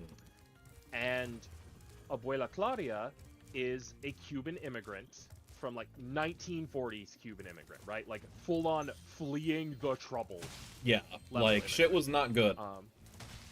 And she starts reflecting on her life of like, listen, I loved Cuba. I loved everything about Cuba. I miss it every day. But like, she's got lines like, New York had work, Cuba didn't have food. Yeah. No, like, that's powerful. I get it. Yeah, and she keeps switching between English and Spanish more than the other character because her English is weaker. Yeah. And I had a kid who kept complaining about that. He was like, why do they keep switching between English and Spanish? If you're going to translate it into English, just make it all in English, or if it's going to be in Spanish, just make it in Spanish. And I started telling him, they're doing that because these are Latin Americans. Being bilingual is part of their lived experience, and they're that's- representing that Yeah. truthfully. And he wasn't having it. He started speaking very ignorantly, basically. In a way I that can made assume it me- was not going. Yeah. It was not going racist level, but very if you live here, you should learn to speak English. Level And stuff. listen, I somewhat understand where that's coming from, but I don't see it as a. I see it as a. It will make your life and everyone around you less stressful, but yes, it sucks to have to put in that extra effort. We get it. Yeah, especially because it's often accompanied with the implication of and stop knowing Spanish. Yeah, I was like, you're never gonna do that. You kidding me? Yeah. Well, what's and- sad is that happens. I because I am part Latin American. I've had some relatives that are more lived in than I am. Because I'm basically a Nosabo kid. There were people that when they moved from where we were, or I guess where my grandmother was, to here, and they just didn't use it as often, they lost it. Yeah. And But like, don't you have like a little like, don't you know like a funny swear or like a funny word like? Oh no, they absolutely know like funny Yeah. swears and this and that, but they cannot. They aren't could not fluent in talk the to my language. They could not Yeah. talk to my grandmother when they previously could. That is how bad Yeah. it got. yeah, and like there's a level of tragedy and sadness there. Yeah. But this kid was getting to the point that I literally paused the movie, and in front of the whole class, I looked at him and I said, listen, kid, I understand that according to your lived experience, this doesn't make sense. I am telling you right now, your lived experience does not negate the lived experiences of other children. Yeah. And when he half jokingly, I know, responded with, and I'm just saying, maybe it should. I said, no, it shouldn't. Ooh, that's. Never say- It's the only time I've like gotten particularly stern with a student who hasn't actually. Yeah, no, broken because the that rule. leads to dangerous places. Yeah, so joke or not, I felt the need to say it, and I said, no, it doesn't. Never say that again. Yeah. Do not ever claim that your lived experience is more valid than someone else's. If Yeah, you want to grow up not to be a good things person. follow that train of thought. If you want to grow, specifically my words were, if you want to grow up to be a good person. Yeah, And like that sounds very childish, but like, does any kid really want to grow up being the bad guy? yeah, And Well, yeah, but that's also the thing. To some people, they don't view that as being the bad guy. They view that as the path of becoming a citizen, quote unquote. No. I He- totally and get it's that. fucked I'm just up. saying what Zero did was absolutely a power. yeah, Like, she okay. means me saying if you want to be a good person, it sounds childish. it Oh, sounds childish, but like it's kind of a power move in this situation because you're saying, yeah. hey, do you want to be a bad person? Because that's the way that mindset leads. Yeah. Yeah. And I know this kid's not a bad person. I was not Kids rarely accusing him of an but yeah. actual moral failure. Yeah. He's a 14-year-old that was speaking from an ignorance that he And hasn't had have challenged we yet. not all been 14? Yeah. Yeah. And the only reason I got more stern about this was because this is an important moment Yeah. of this needs challenged now. Yeah, no, absolutely. Because we had earlier scenes, like there's a scene where two characters go out to the club, and the girl starts dancing with a lot of other guys than the guy who brought her while they're at the club. And like there's a lot of context to why it happened. But Oh, two I'm sure. characters start getting really close to slut-shaming language. Like two students start getting really close to it because one, they miss some key context, and two, they're 14-year-old boys who've probably never actually had to have a conversation. Yeah. I wasn't so even at sure one if they were point- going to be boys or girls before you said that. Yeah, and they were boys. The girls picked up on the thing the boys had missed, which Yeah. is that she had originally refused to dance with other people, but in a moment of awkward insecurity, her date had given her permission to dance with other people. Yeah. Which is very key to that scene. No, I can imagine. Like, there's a point of like, okay, listen, you even if you don't like it, you gave the go ahead. You can't be mad after. Like, Yeah. And the boys, like, as they were discussing it, I stopped them as they were saying something, and I said, boys, two things. One, we are getting very close to using disrespectful language for talking about a woman. Which, kudos to them, they both, like, zipped up and like, oh shit, are we? Like, yeah, no, I kids could are see on their becoming faces- more aware that that's not a good thing to do. Yeah, I could tell they genuinely didn't want to be speaking disrespectfully. And then I said, and two, you missed a plot point, which is that she originally wasn't dancing with anyone else until he told her to. Yeah. Which, like, I'm sure, you know, like, especially for teenage boys, it's like, it's very good to learn, hey, what you say has consequences, whether you want it or not. Yeah. Like, I mean, And- just teenagers in general, but, like, it sounds like those boys specifically might have needed that. Yeah. And it's not like they immediately clicked it, because they were still going, wait, but wasn't she... What? Hold on. Like, they were confused. Yeah. Because they were at a level of confusion of, why wouldn't she know that he didn't mean it? And that's a fair thought to have for a kid. Yeah, no, like, there's a point of saying, wait, I know what I meant, why don't you know what I meant? Yeah. And them going like, okay, but like, he gave her permission to dance with like one guy, but she's dancing with a bunch. And it's like, yes, because otherwise he would be a hypocrite. If he gave her permission to dance with this one guy, saying that he's fine with it, why would she refuse dance requests from other men? Yeah. And that's something they have to think about. They have to think about that kind of relationship dynamic of, if you want to claim jealousy, you have to make your boundaries clear. It's a discussion of boundaries that's difficult to talk about. Yeah. Because even if the character had told her, no, I don't want you dancing with guys, depending on how he said it, he could have still come off as the bad guy. Yeah. Because there are ways to say that that sound possessive, or like you think her opinion doesn't matter, or anything like that. Yeah. So you have to have that ability to discern, how do you set a boundary like that? And that's hard. That's Yeah. hard as an adult. Yeah, much less as a 14-year-old. But they were thinking about it now. Because now, if I come in after spring break and I ask those kids, what do you think Usnavi could have done during his date with Vanessa to make it clear that he wasn't actually comfortable with this? And now they have a frame of reference to go back to. Oh yeah, you did talk about that. Yeah. So now they're going to give a maybe not, perfect answer, but at least a more informed answer, hopefully. Yeah. And like, there is something to be said that at the same age the girls all got it, but that's a whole different. Yeah, that's another Well, discussion to be had. Yeah.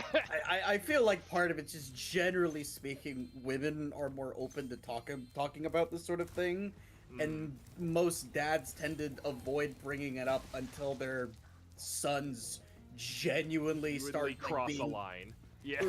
cross a line, or like they see that, oh, my son is interested in women and like wants romantic pursuits. I need to talk to him. Even then, a lot of dads will be like, "Ah, my son wants pursuits." Well, I don't I'll want to be remind him thinking to about wear that. Or like at best, I'll remind him to wear deodorant every day. Yeah, typically guys do not discuss this Yeah. for a variety of just weird reasons. And I'm not gonna say it's some inherent guy versus girl, but it's something about how we've socialized both genders. Yeah, it is how most parents tend to Yeah. socialize and teach their kids.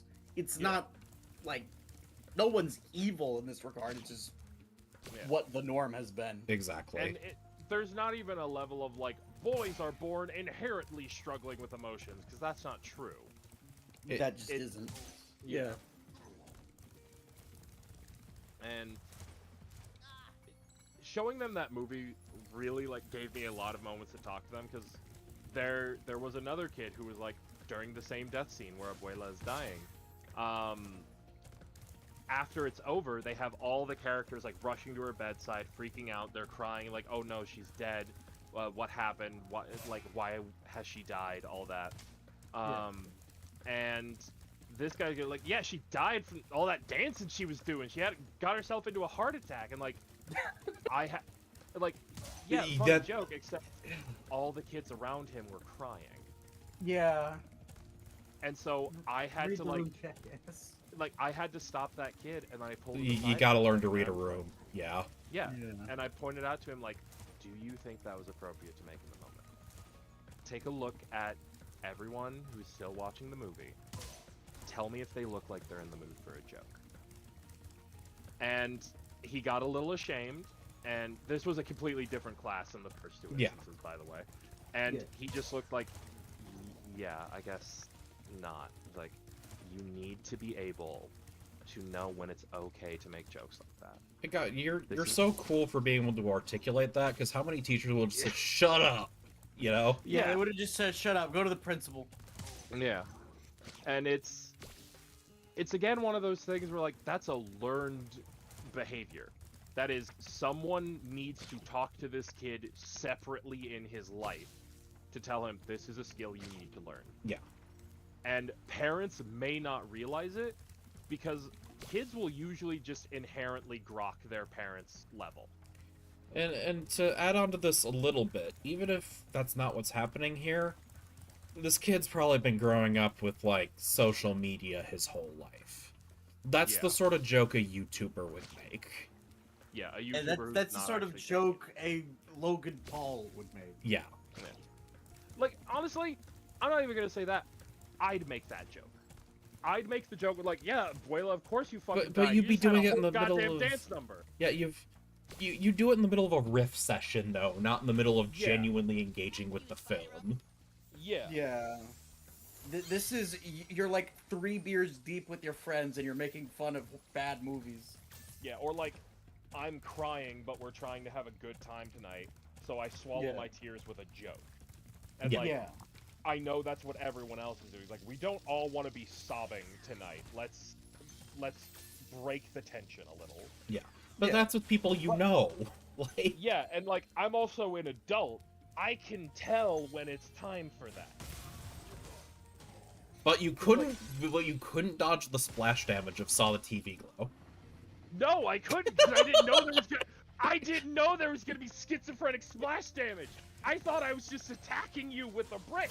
Turns out I was holding a Molotov and was standing 2 feet from you. Sky, have you saw the TV Glow? No, I haven't. It's kind of the trans cosmic horror movie. Yeah. Hang on. Give me the name of this movie one more time. Saw the TV. I saw the TV Glow. The basic synopsis of it is that Like, there halfway is through the movie, me, high off my ass, went, is this an allegory? Because it feels like an allegory, guys. It feels like an allegory that is directed at me. Okay, there is no way this isn't an allegory because one of the very first No, it things objectively is. Those, like, is. No. One of the very first things I saw on Google. You know those like big parachutes you do at elementary school? There's one with the trans flag colors. Yeah. Yeah. There's no way they're not trying to suggest. I didn't know anything about this Made by a movie. trans I knew nothing about this movie going in. Zero knew enough to know it was the trans cosmic horror movie. Yeah, and so I was like, I know Ruby likes horror movies. I do. This one seems like all my friends who are into horror movies says it's pretty good. But also, I could blindside Ruby a little bit. And we're gonna watch this, me, her, and Mike, and not some of our other friends. Ides was there too. I remember Ides was No, there. Ides was there too, you're right. Ides is my roommate, for those who don't know, because I'm a millennial, I have to make rent. Yeah. And so, like, I knew that was gonna happen. I was like, okay, it's got a trans creator. It, like, she explicitly said that, like, this is inspired You knew by... something was gonna resonate with me. Yeah. But then, it turns out partway through, there's also a little bit of schizophrenia struggles thrown in there. Where or, this like, the general secondary mental health disassociation the stuff. secondary protagonist is genuinely going on unhinged rants that make no goddamn sense.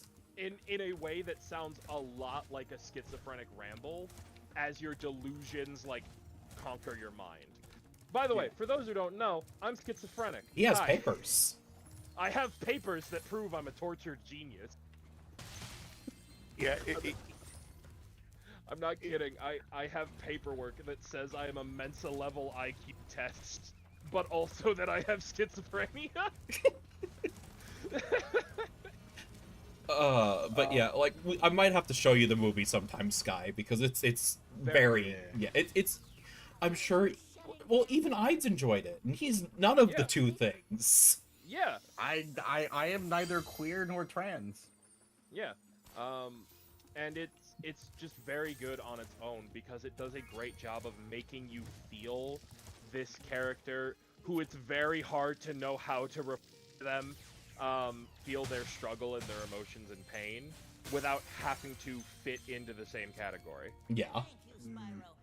By the way, it's hard to know how to refer to them because we, the audience, know they are trans.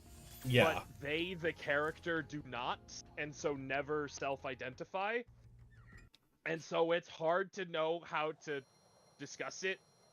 But by the way, the one part of that movie that I explicitly remember outside of the obvious allegory stuff was you hired this man to be the dad because he had the most angry resting dad face. Oh, yeah. Like, there was a moment where, like, he got like 2 lines in the whole movie, by the way. One of the lines is, Jesus. "Isn't that show for girls?" And Ruby reacted to that line like she'd been smacked. Okay, real quick, because I had that experience, but not for like anything you think. We're gonna laugh. Real quick. We're gonna laugh, Sky, right? No, do you want to know what movie I got told this to? Oh no. What? It is a Studio Ghibli movie. Okay. Kiki's Delivery Service? Nope. Okay, so it's gonna be one that's even weirder. Castle in the No, Sky. nope. Is it Weird? I It wouldn't can't say- be. It can't be Spirited Away. Spirited Away. No, it was not. It was not. Okay, I was gonna say that was like Okay, what is Disney pushed it levels. Yeah. Porco No, Rosso. no. Now I will say this is one of the Disney's tried to push this movie. Ponyo? Yes. No. Okay, Because that's the only other one. It's tiny Yeah. and cute, and it's got a girl main character. Okay. It was but part of what triggered it, and I have no idea what publication my dad read this from. I don't know if this was like because a voice actor happened to share a role in it because he read something about My Little Pony. So I don't know if an actor was shared or a producer or something, and he kind of just gave a, "You want to watch this?" And immediately I was like, I don't want to have this conversation with my dad. Whatever, I'll let him pick. This is the it's the big Disney movie that's being pushed. I get it. Yeah, that's what it was. That's why I wanted to see it. But, like, And the- it wasn't the a bad context movie, is- just like, yeah. Yeah. the context that saw the TV glow is that Dad finds out that main character is really into this one show, and that's the crux of the plot. Is this character is really into this one old school like scary stories to tell in the dark, like Are You Afraid of the Dark, Crypt Keeper ass kind of TV show, right? But it's also Yeah. like a little bit magical girl, if we're being honest. Yeah, a little bit. Yeah. It's very Yeah. like Mary Kate and Ashley Olsen. Yeah. Yeah. But Dad finds out main character's really into this show, and in fact has been sneaking out to a girl's house to watch this show late at night with her. And Dad finds this out, and the only thing Dad has to say, of Dad's 2 lines total in the whole movie, is, "Isn't that show for girls?" Which Ruby immediately made it sound like, "Huh!" Yeah. like really made it sound like the movie Oh. punched her in the gut. Jesus Christ. Yeah. What's really weird, despite the era I grew up in, the only time I ever heard that was Ponyo. I watched Victorious and iCarly, and it was not considered weird at the time. Other boys in my school were watching it. But it is We an were experience you elementary could school believe happened, you know? Oh, no, absolutely. It is an experience I fully believe. Someone's And, like, dad said this. It might have happened and you just didn't process it the same way not yet out of the closet Ruby did. You know, Probably. listen, it took me a bit longer than a lot of people. Yeah. But like, I and mean- that's fine. If it takes you long, that's whatever. You know, You your, everyone fight your at journey, their your time. pace. But also, it's just very funny as my friend Ruby knows I support her and will stand by her in anything, to point and laugh at her when the horror movie makes her go, "I don't feel comfortable right now." And like it is an experience that I think anyone who's experienced any social ostracization to like an emotional level, like an emotionally when I mean- damaging level, will at least But be able to when I mean- resonate with the finale. No. But oh, it- okay. when you're resonating on the level the director was thinking of at the time, Oh, absolutely. oh, it's so much juicier. No, I completely agree. I'm just saying this isn't a movie just to watch if you're trans, you know? Yeah. Like if you have experienced any level of social ostracization for an emotional reaction you had, that was probably valid in your eyes at the very least. Yeah. The finale's gonna hit you. Again, the splash damage of my schizophrenia. One character comes in and starts like ranting and raving in a very like my delusions are taking a Yeah. reality way, and then a character looks at her and goes, "Are you insane?" And that made me go, "Oh, okay." And I remember that. yeah, Yeah. that's when Ruby looked over and was like, "Feeling some splash damage, Zero?" Zero thought he had a sniper trained at my location, but it was actually a fucking rocket launcher. And I was standing 2 feet away from you. Bro was John TF2 rocket launcher. And so Gotta it learn to just jump. it turned into that meme of me crying, pointing at Ruby, crying. It was great, by the way. But like, yeah, there's like again, like, fuck. I was the Ostracization. yeah, like there's a point of like, yeah, that's kind of in the end the core, which is probably why it resonates, because you have been othered by society in some way. In ways that maybe you can't fully explain. Yeah. Because that's a big part of it, is that like the character doesn't know probably even the word trans. Probably And not. like this is about more than them being trans. There's some horrible magical bullshit going on that makes yeah, it more they're- difficult. Yeah. But like, they don't have the words to explain what they're feeling. Their vocabulary just doesn't have the requisite words. Same with the other character who is like schizophrenic coded. They don't have the capability to explain that sometimes my brain feels like it's in a different. Yeah. And like And- they and- just can't do it. And then there's the subplot where, like, it's implied that her thinking she's captured versus free, her alternate self that we see in the TV show, might be a Yeah. representation of her being on or off medication. Yeah, and, like the show is never 100% clear about the reality of the. Yeah. It could entirely be a through the eyes of madness situation. And we're being very careful not to spoil big shit. Yeah. Like this is stuff you're gonna see in the synopsis. Yeah. And by doing that, there's just these levels of like. Even if you don't fit in the categories being thought about, if you've ever been in a scenario where you feel like there's something wrong or something inherently different and you don't have the words for it, you'll get it. Yeah. Because like Mystic, not to call you out a little bit, but you're one of my best friends. Mystic has described Mystic, run the similar splash feelings- damage! Yeah. Mystic has described similar feelings about struggles with religion. Mystic grew up in a very religious household. Mm-hmm. And sometimes when you're in a religious household, not vibing with the religion, you were never given the words to explain how. Yeah, and it's scary even once you have the words, if I'm being honest. I get it. 'Cause now you're sitting here going like, is there a reason I wasn't given the words? Is it wrong to say them? Yeah, if I say these words, is it going to hurt me? Yeah. And sometimes the answer is terrifyingly yes. But say them anyway. Yeah. Cause like sometimes that's what you gotta do, you know? It really sucks, and it's an experience that I wouldn't wish on anyone, genuinely, to have to go through that kind of hardship, but that's just kind of the world we live in. Yeah. But if you are going through that hardship, you are safe here.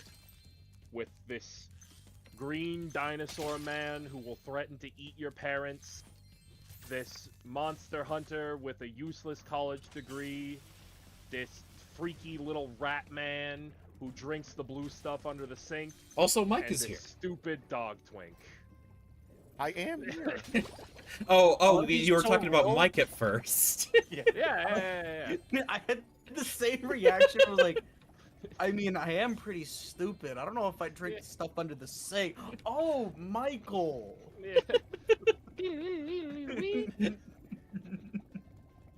Oh, but like, genuinely, I want to be as inclusive as reasonably possible.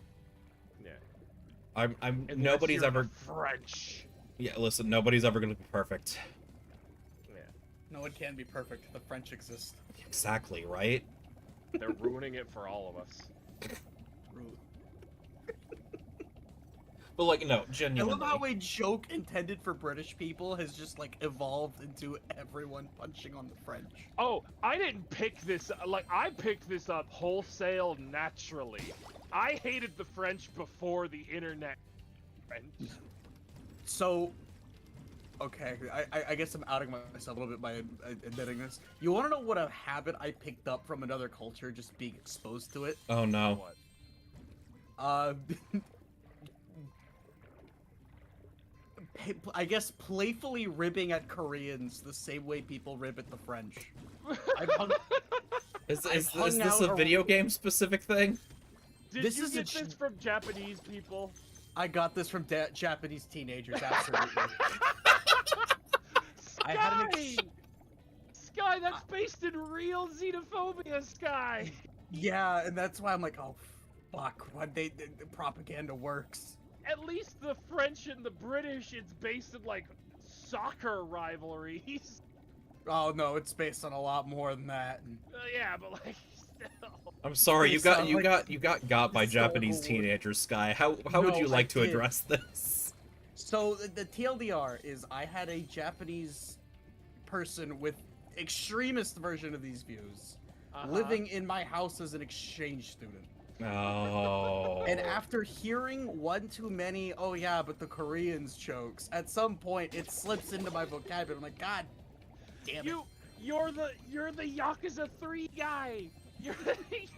You're the guy who's worried about secret Koreans. But he got duped into it.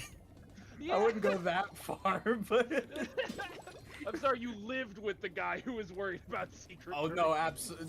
Oh no, absolutely.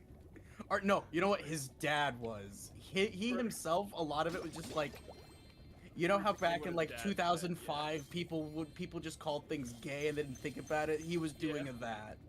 Yeah. It wasn't. Hopefully intended he from grew what out I of it, felt. but yeah. I have no idea. I haven't spoken to him in years. For those who don't get my reference, Yakuza 3's plot can genuinely, no exaggeration, be summed up as you have to be careful about the Koreans. Anyone could be a secret Korean and we'd never know. Yeah. Like, the no plot joke, reason. that's the plot. The plot reason is, oh, for the last however many years, the Korean mafia has been trying to infiltrate underground crime. Anyone could be one of their members. Yeah, and it's implied the reason it would be worse if the Korean mafia infiltrated underground crime is just because they're Korean. The game is They're, deeply they're racist. taking good Like, they're taking good crime jobs away from honest Away from- Japanese people. yeah, Well, like, no, hang on, wait. The plot is we don't want the Korean mafia stepping in on our turf. No, I get it. It was Yeah. just like the way it was put. yeah. Oh but, no, like, no, absolutely. Out of even Kiryu, the goodest boy, is like, the Koreans? We can't let the Koreans show up. Like, it's just deeply racist for a full Wait, hang on. game. Hang on. Not that I'm saying there isn't racism in Yakuza. There absolutely is. I thought part of it was Kiryu didn't want there to be all-out war again because he's still, Yeah. as much as he wants to distance himself from the Tojo clan, he doesn't want the Tojo clan to start a war with the freaking Korean mafia and the Triads because Yeah. that was another problem. The Triads were getting involved Yeah. for like and- the third time in the series. But his response to like how he will solve this is, I'll get rid of the Koreans first. They're the biggest threat because they're Korean. Like not even cannot- not even like an argument from like, oh, they've got more resources or something. I don't know. because they explicitly don't. Like, I need They've to got- replay Yakuza 3 because I swear they're like, no, the Korean mafia has been like muscling in for the last decade. They Yeah, have like- resources we don't understand. yeah, like the revelation is that because the Koreans have less manpower and less resources, they've been sneaking in on us, and so they've got moles and infiltration. And any one of us could be a secret Korean, which that's a actual line. No, Like- that is a real line verbatim. And like even one of the main characters is that Kiryu trusted is revealed to be working for that mafia. Yeah, Man, like I it's a whole just thing. realized all they had to do was just like note maybe they're muscling in from Korea, but otherwise just give them like a normal gang name. Like Yeah, Well, no, they're okay. There is like a Korean mafia term. I just do not remember it, and I don't think Yeah. the game bothers like giving it to them.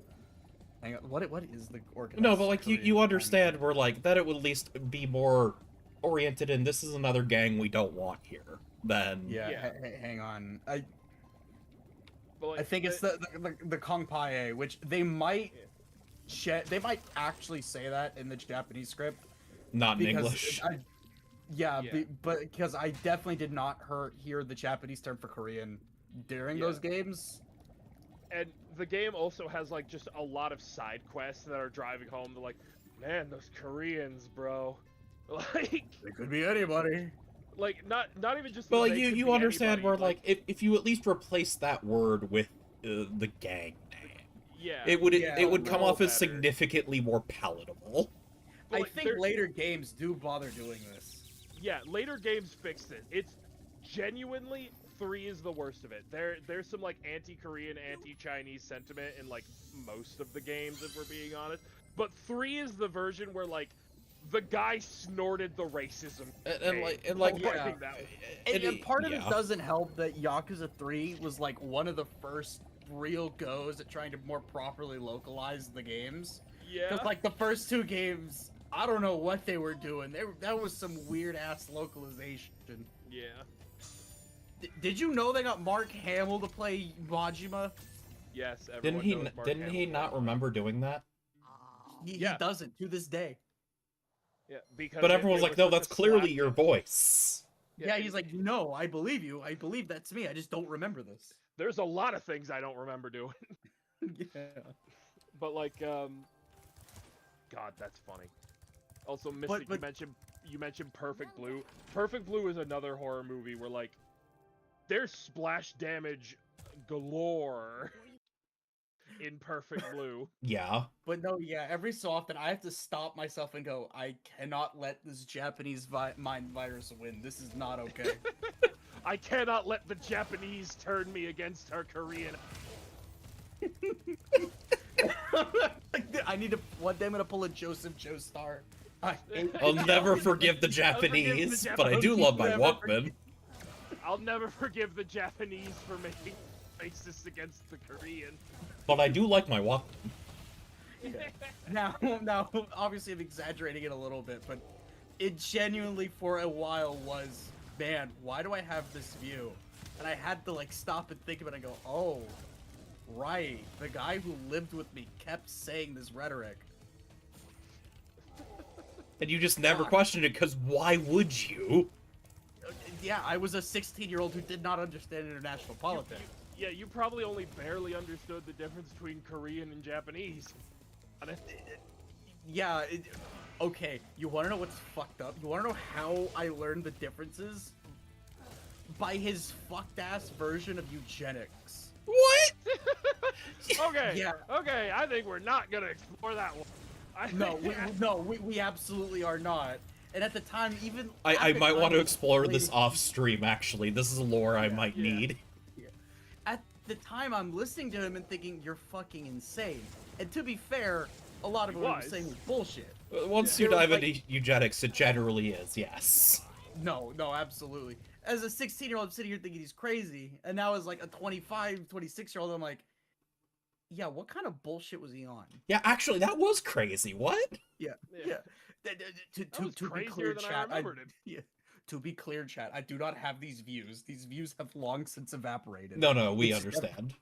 Every so often, I have to stop myself and go, do I hate K-pop because I don't like idol culture, or do I hate K-pop because of some it from I a mean, decade ago in my life?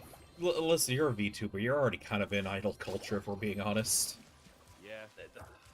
I guess in a fucked up roundabout way I am. Also, to be entirely fair, Mystic, I did not recommend Perfect Blue for splash damage reasons.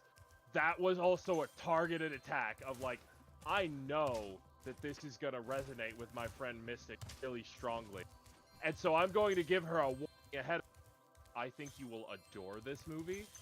I think you need to be in a real good, ready spot before you watch this movie. You gotta be like those little helmet guys from Mega Man. Yeah. I didn't change my mind as I got older. I just understood why I was right. To think that I was wrong. Okay. Why? I'm like- I'm Okay. like, wait. Yeah, you did. Yeah. You had Like- to fix some stuff there. Yeah, I'm like, wait a minute. Had us in the that's first how we half, would- not gonna lie. Yeah. genuinely had us in the first half. Okay. Fuck. Oh god.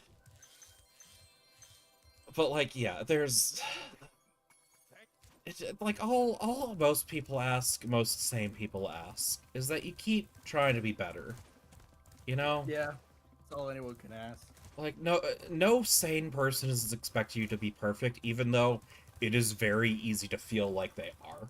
It is so Yeah, easy to yeah. feel like they are. Because I still feel being- it sometimes. being told you're doing something wrong can sometimes feel like they're calling you a bad person. Yeah, and sometimes they are, but like still. Yeah, like I've got like me and Ruby had an altercation a while ago with a way I handled somebody in her server. I came at them. This caused them to crash out a little bit, leave the server, and me and Ruby had a minor altercation where I had to look at her and go, "Ruby, I'm not arguing with you. Yeah, and I I'm think showing you the yeah. info I have." And I think the side of both personal development, if I might be so bold, and honestly our friendship was me able to step back. You're right. I'm experiencing negative emotions from the fact that they left, and this is not where it should be directed. Yeah. And like, because I understood why she was upset with me. It was my action that led to this person doing what they did. Specifically, them we were doing- arguing whether they were even in the server anymore, I think, at this time. Was what was... Yeah. And I was like, you're Because- right, this genuinely doesn't matter. I'm just redirecting emotions that I'm feeling negatively at you unfairly. Yeah, because I was showing information that on my end indicated they were still in the server. Ruby was not getting that information because Discord's a little fucky. Yeah. And at the end, Discord booby fucky wucky. it didn't actually matter if that person was still in the server. The point of contention was something had happened that made that person want to leave. The conversation we needed to have was, did I do something as somebody representing Ruby that made her look bad or ruin something about her culture and community? Yeah, Community. and overall, I don't think we did, but, like, still. Like, Yeah. it was a good something she conversation to reacted have. to. Yeah. And it established some things about, like, if this kind of guy happens again, how are we going to handle it? Yeah. And we kind of effectively came to the conclusion of probably the same way, because this is about as gently as we could have handled. Yeah. Genuinely, I had this conversation with SB like yesterday over the situation because SB has more experience handling like shitty people Yeah. because he has spent more time being a moderator to a much bigger VTuber. Yeah. Oh. Meanwhile, I am like part and I want to give people the benefit of the doubt when And, that might not and that is genuinely not a be in weakness, best Scott. interest. That is Yeah. not a weakness. Yeah. Wanting to believe in people is a good thing. You just sometimes have to temper it with experience. Yeah. Or Yeah. even if that experience is saying, do I really want to go through this song and dance? Yeah. And like, without naming names, it was just a case of somebody kept coming in mid other people's conversations in active channels, effectively to always bring up a negative topic. And so it was talked about like, hey man, are you even aware you're doing this? Yeah. Like, not accusing them of anything, not getting on them. Because going, we like, get it. Life happens. We get stressed. We aren't always the most aware we could be.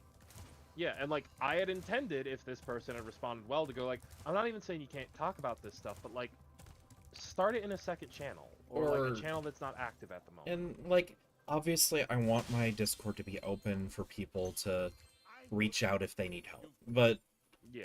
when it's, 3 days a week, Yeah. I'm coming in and showing up and I'm seeing, oh god, someone's having a disaster again. Yeah, like, you gotta be able to engage on the light side, Yeah, too. it becomes too much. Yeah. And so, it was starting that conversation. This person responded poorly. And chose that, like, okay, you've called me out, I'm just leaving the server. And I there do not wasn't think a they lot are a more- bad person or anything. no, Not at all. at all. If they I came think back, that- I would welcome them with open arms. Yeah, even as they were declaring they were leaving, I was telling them, that's not what we want, man. We Yeah. don't want you gone. And they just, whatever their lived experience was, told them that I should leave now. Yeah. And Yeah. And that sucks. I felt Yeah. bad because I felt like I could have done more, but in the end, maybe I couldn't. yeah, because they had effectively positioned us into a case, fully unintentionally, I believe, Yes. where we either addressed their behavior or their behavior would impact the enjoyment of others. And again, I'm a teacher. Maybe I'm a little biased about how to handle group dynamics. No, I get it, and Yeah. it is genuinely a case of like I absolutely want to help people get to better places. I want to help people when they're down, but I'm dealing with my own stuff. I'm You're not trying to there. use this a little bit of an escapism. I have so much battery. Yeah. I- What was that? That Were was we just, my Were phone. we just attacked I by apologize. a Spanish gnome? Like. No, that was my phone, and I opened a family chat. That was my apology. I'm not sure I believe you. That sounded like a Spanish gnome. No, that's what I'm saying. Someone sent a meme, and I clicked it, forgetting I had my volume up. That was Was really it a funny. meme of a Spanish gnome? It is a meme about those guys that feverishly deny being black while being very clearly African heritage. I didn't even know this was a type of guy. I'm sorry. No, it is. No, There's Okay, a lot on- of people in the Dominican that do this. I was gonna say, in retrospect, no. I know that there's an environment that would foster this type of guy, but I feel bad that this type of guy exists. The Dominicans especially will get it. And like, not Yeah. even to the case of like denying they're black but accepting they're Dominican. They'll frequently deny they're Dominican too. And like they'll insist they're white. What? Oh, okay, that one's new to me. I've met people who are like very clearly of African heritage and go, "Nope, I'm not black. I'm not black. I'm just not. I'm Dominican." Yeah. Yeah, I've met people who will go all the way of like, if they're a light-skinned Dominican, they'll be like, "Nah, man, I'm white." It's like, you're Latin American. I'm white. Like, listen, I know I don't Okay. have that much room to talk because, you know, my Irish ancestors only barely got into the club. Like, Yeah. I mean, my last name's white as shit. I'm not denying the white card.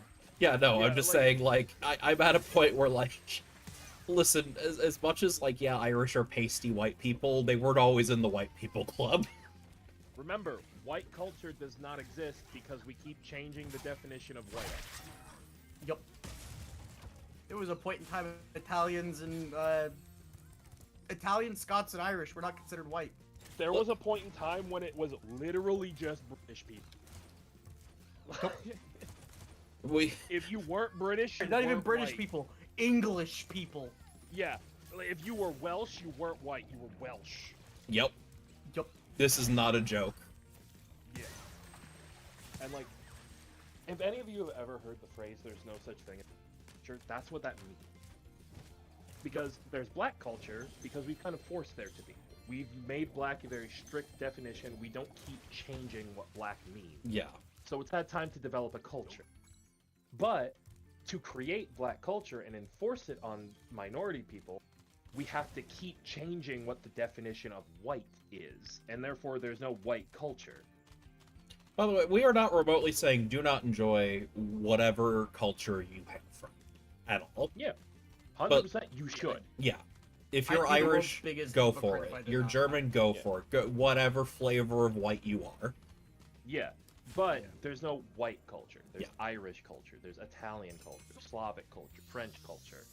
And live that, love that, embrace it with your whole heart, your whole chest. Plant your feet on the ground and say your prayers. Hell, be a big ass rockabilly culture fanatic. Who cares? I don't know about that.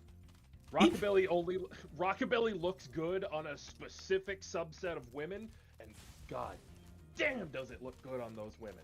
But it Oh, looks hell. good on like no one else.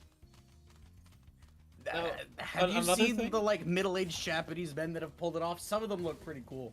But that's not fair. Middle-aged Japanese men know magic when it comes to fashion.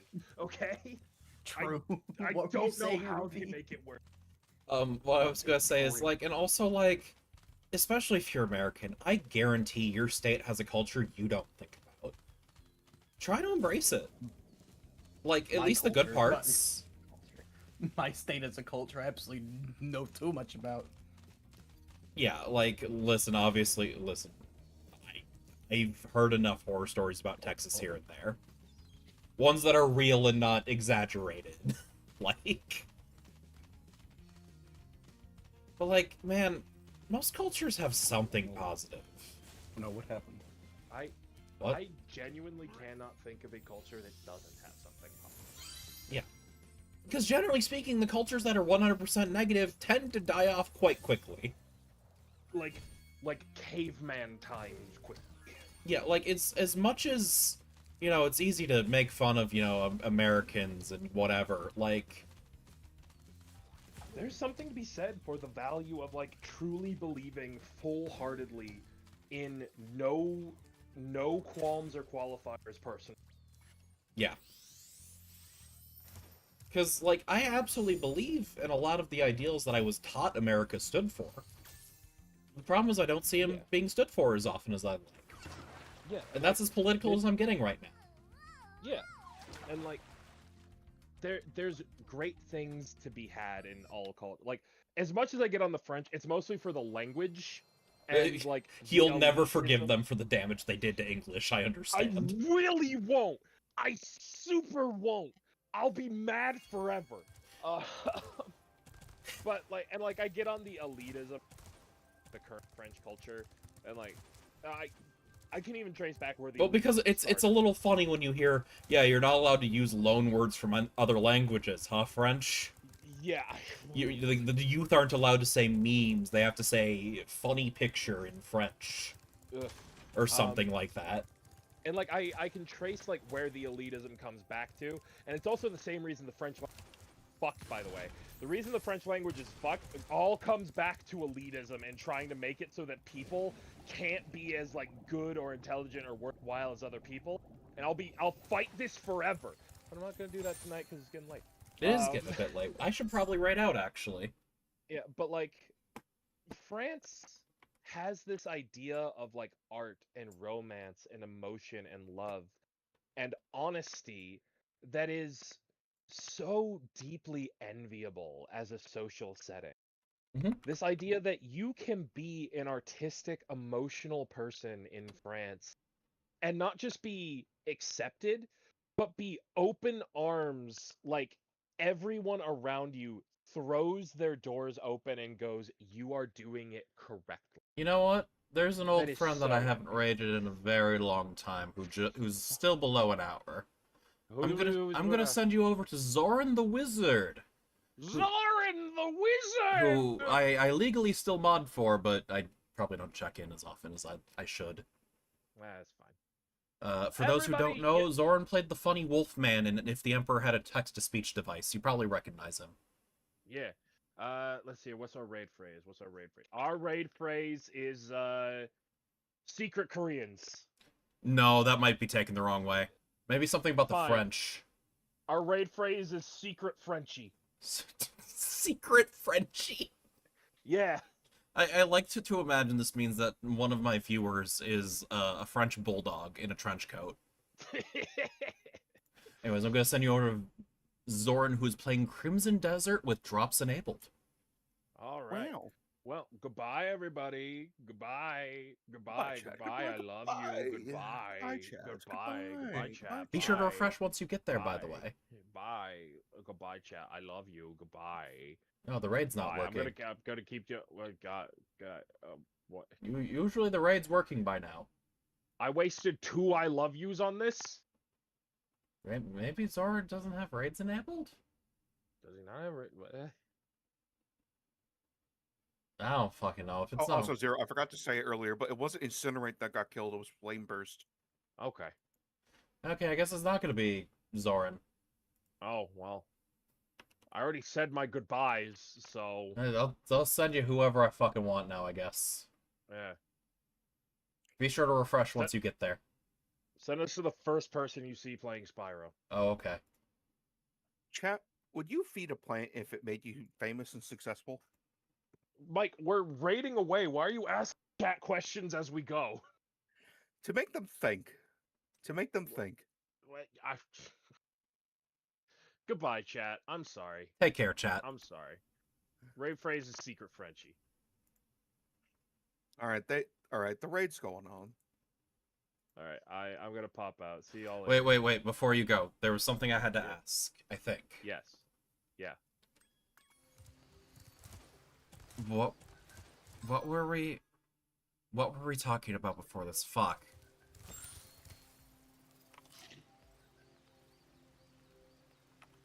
Whatever, go to bed. I'll DM you. All right, goodbye. Yeah.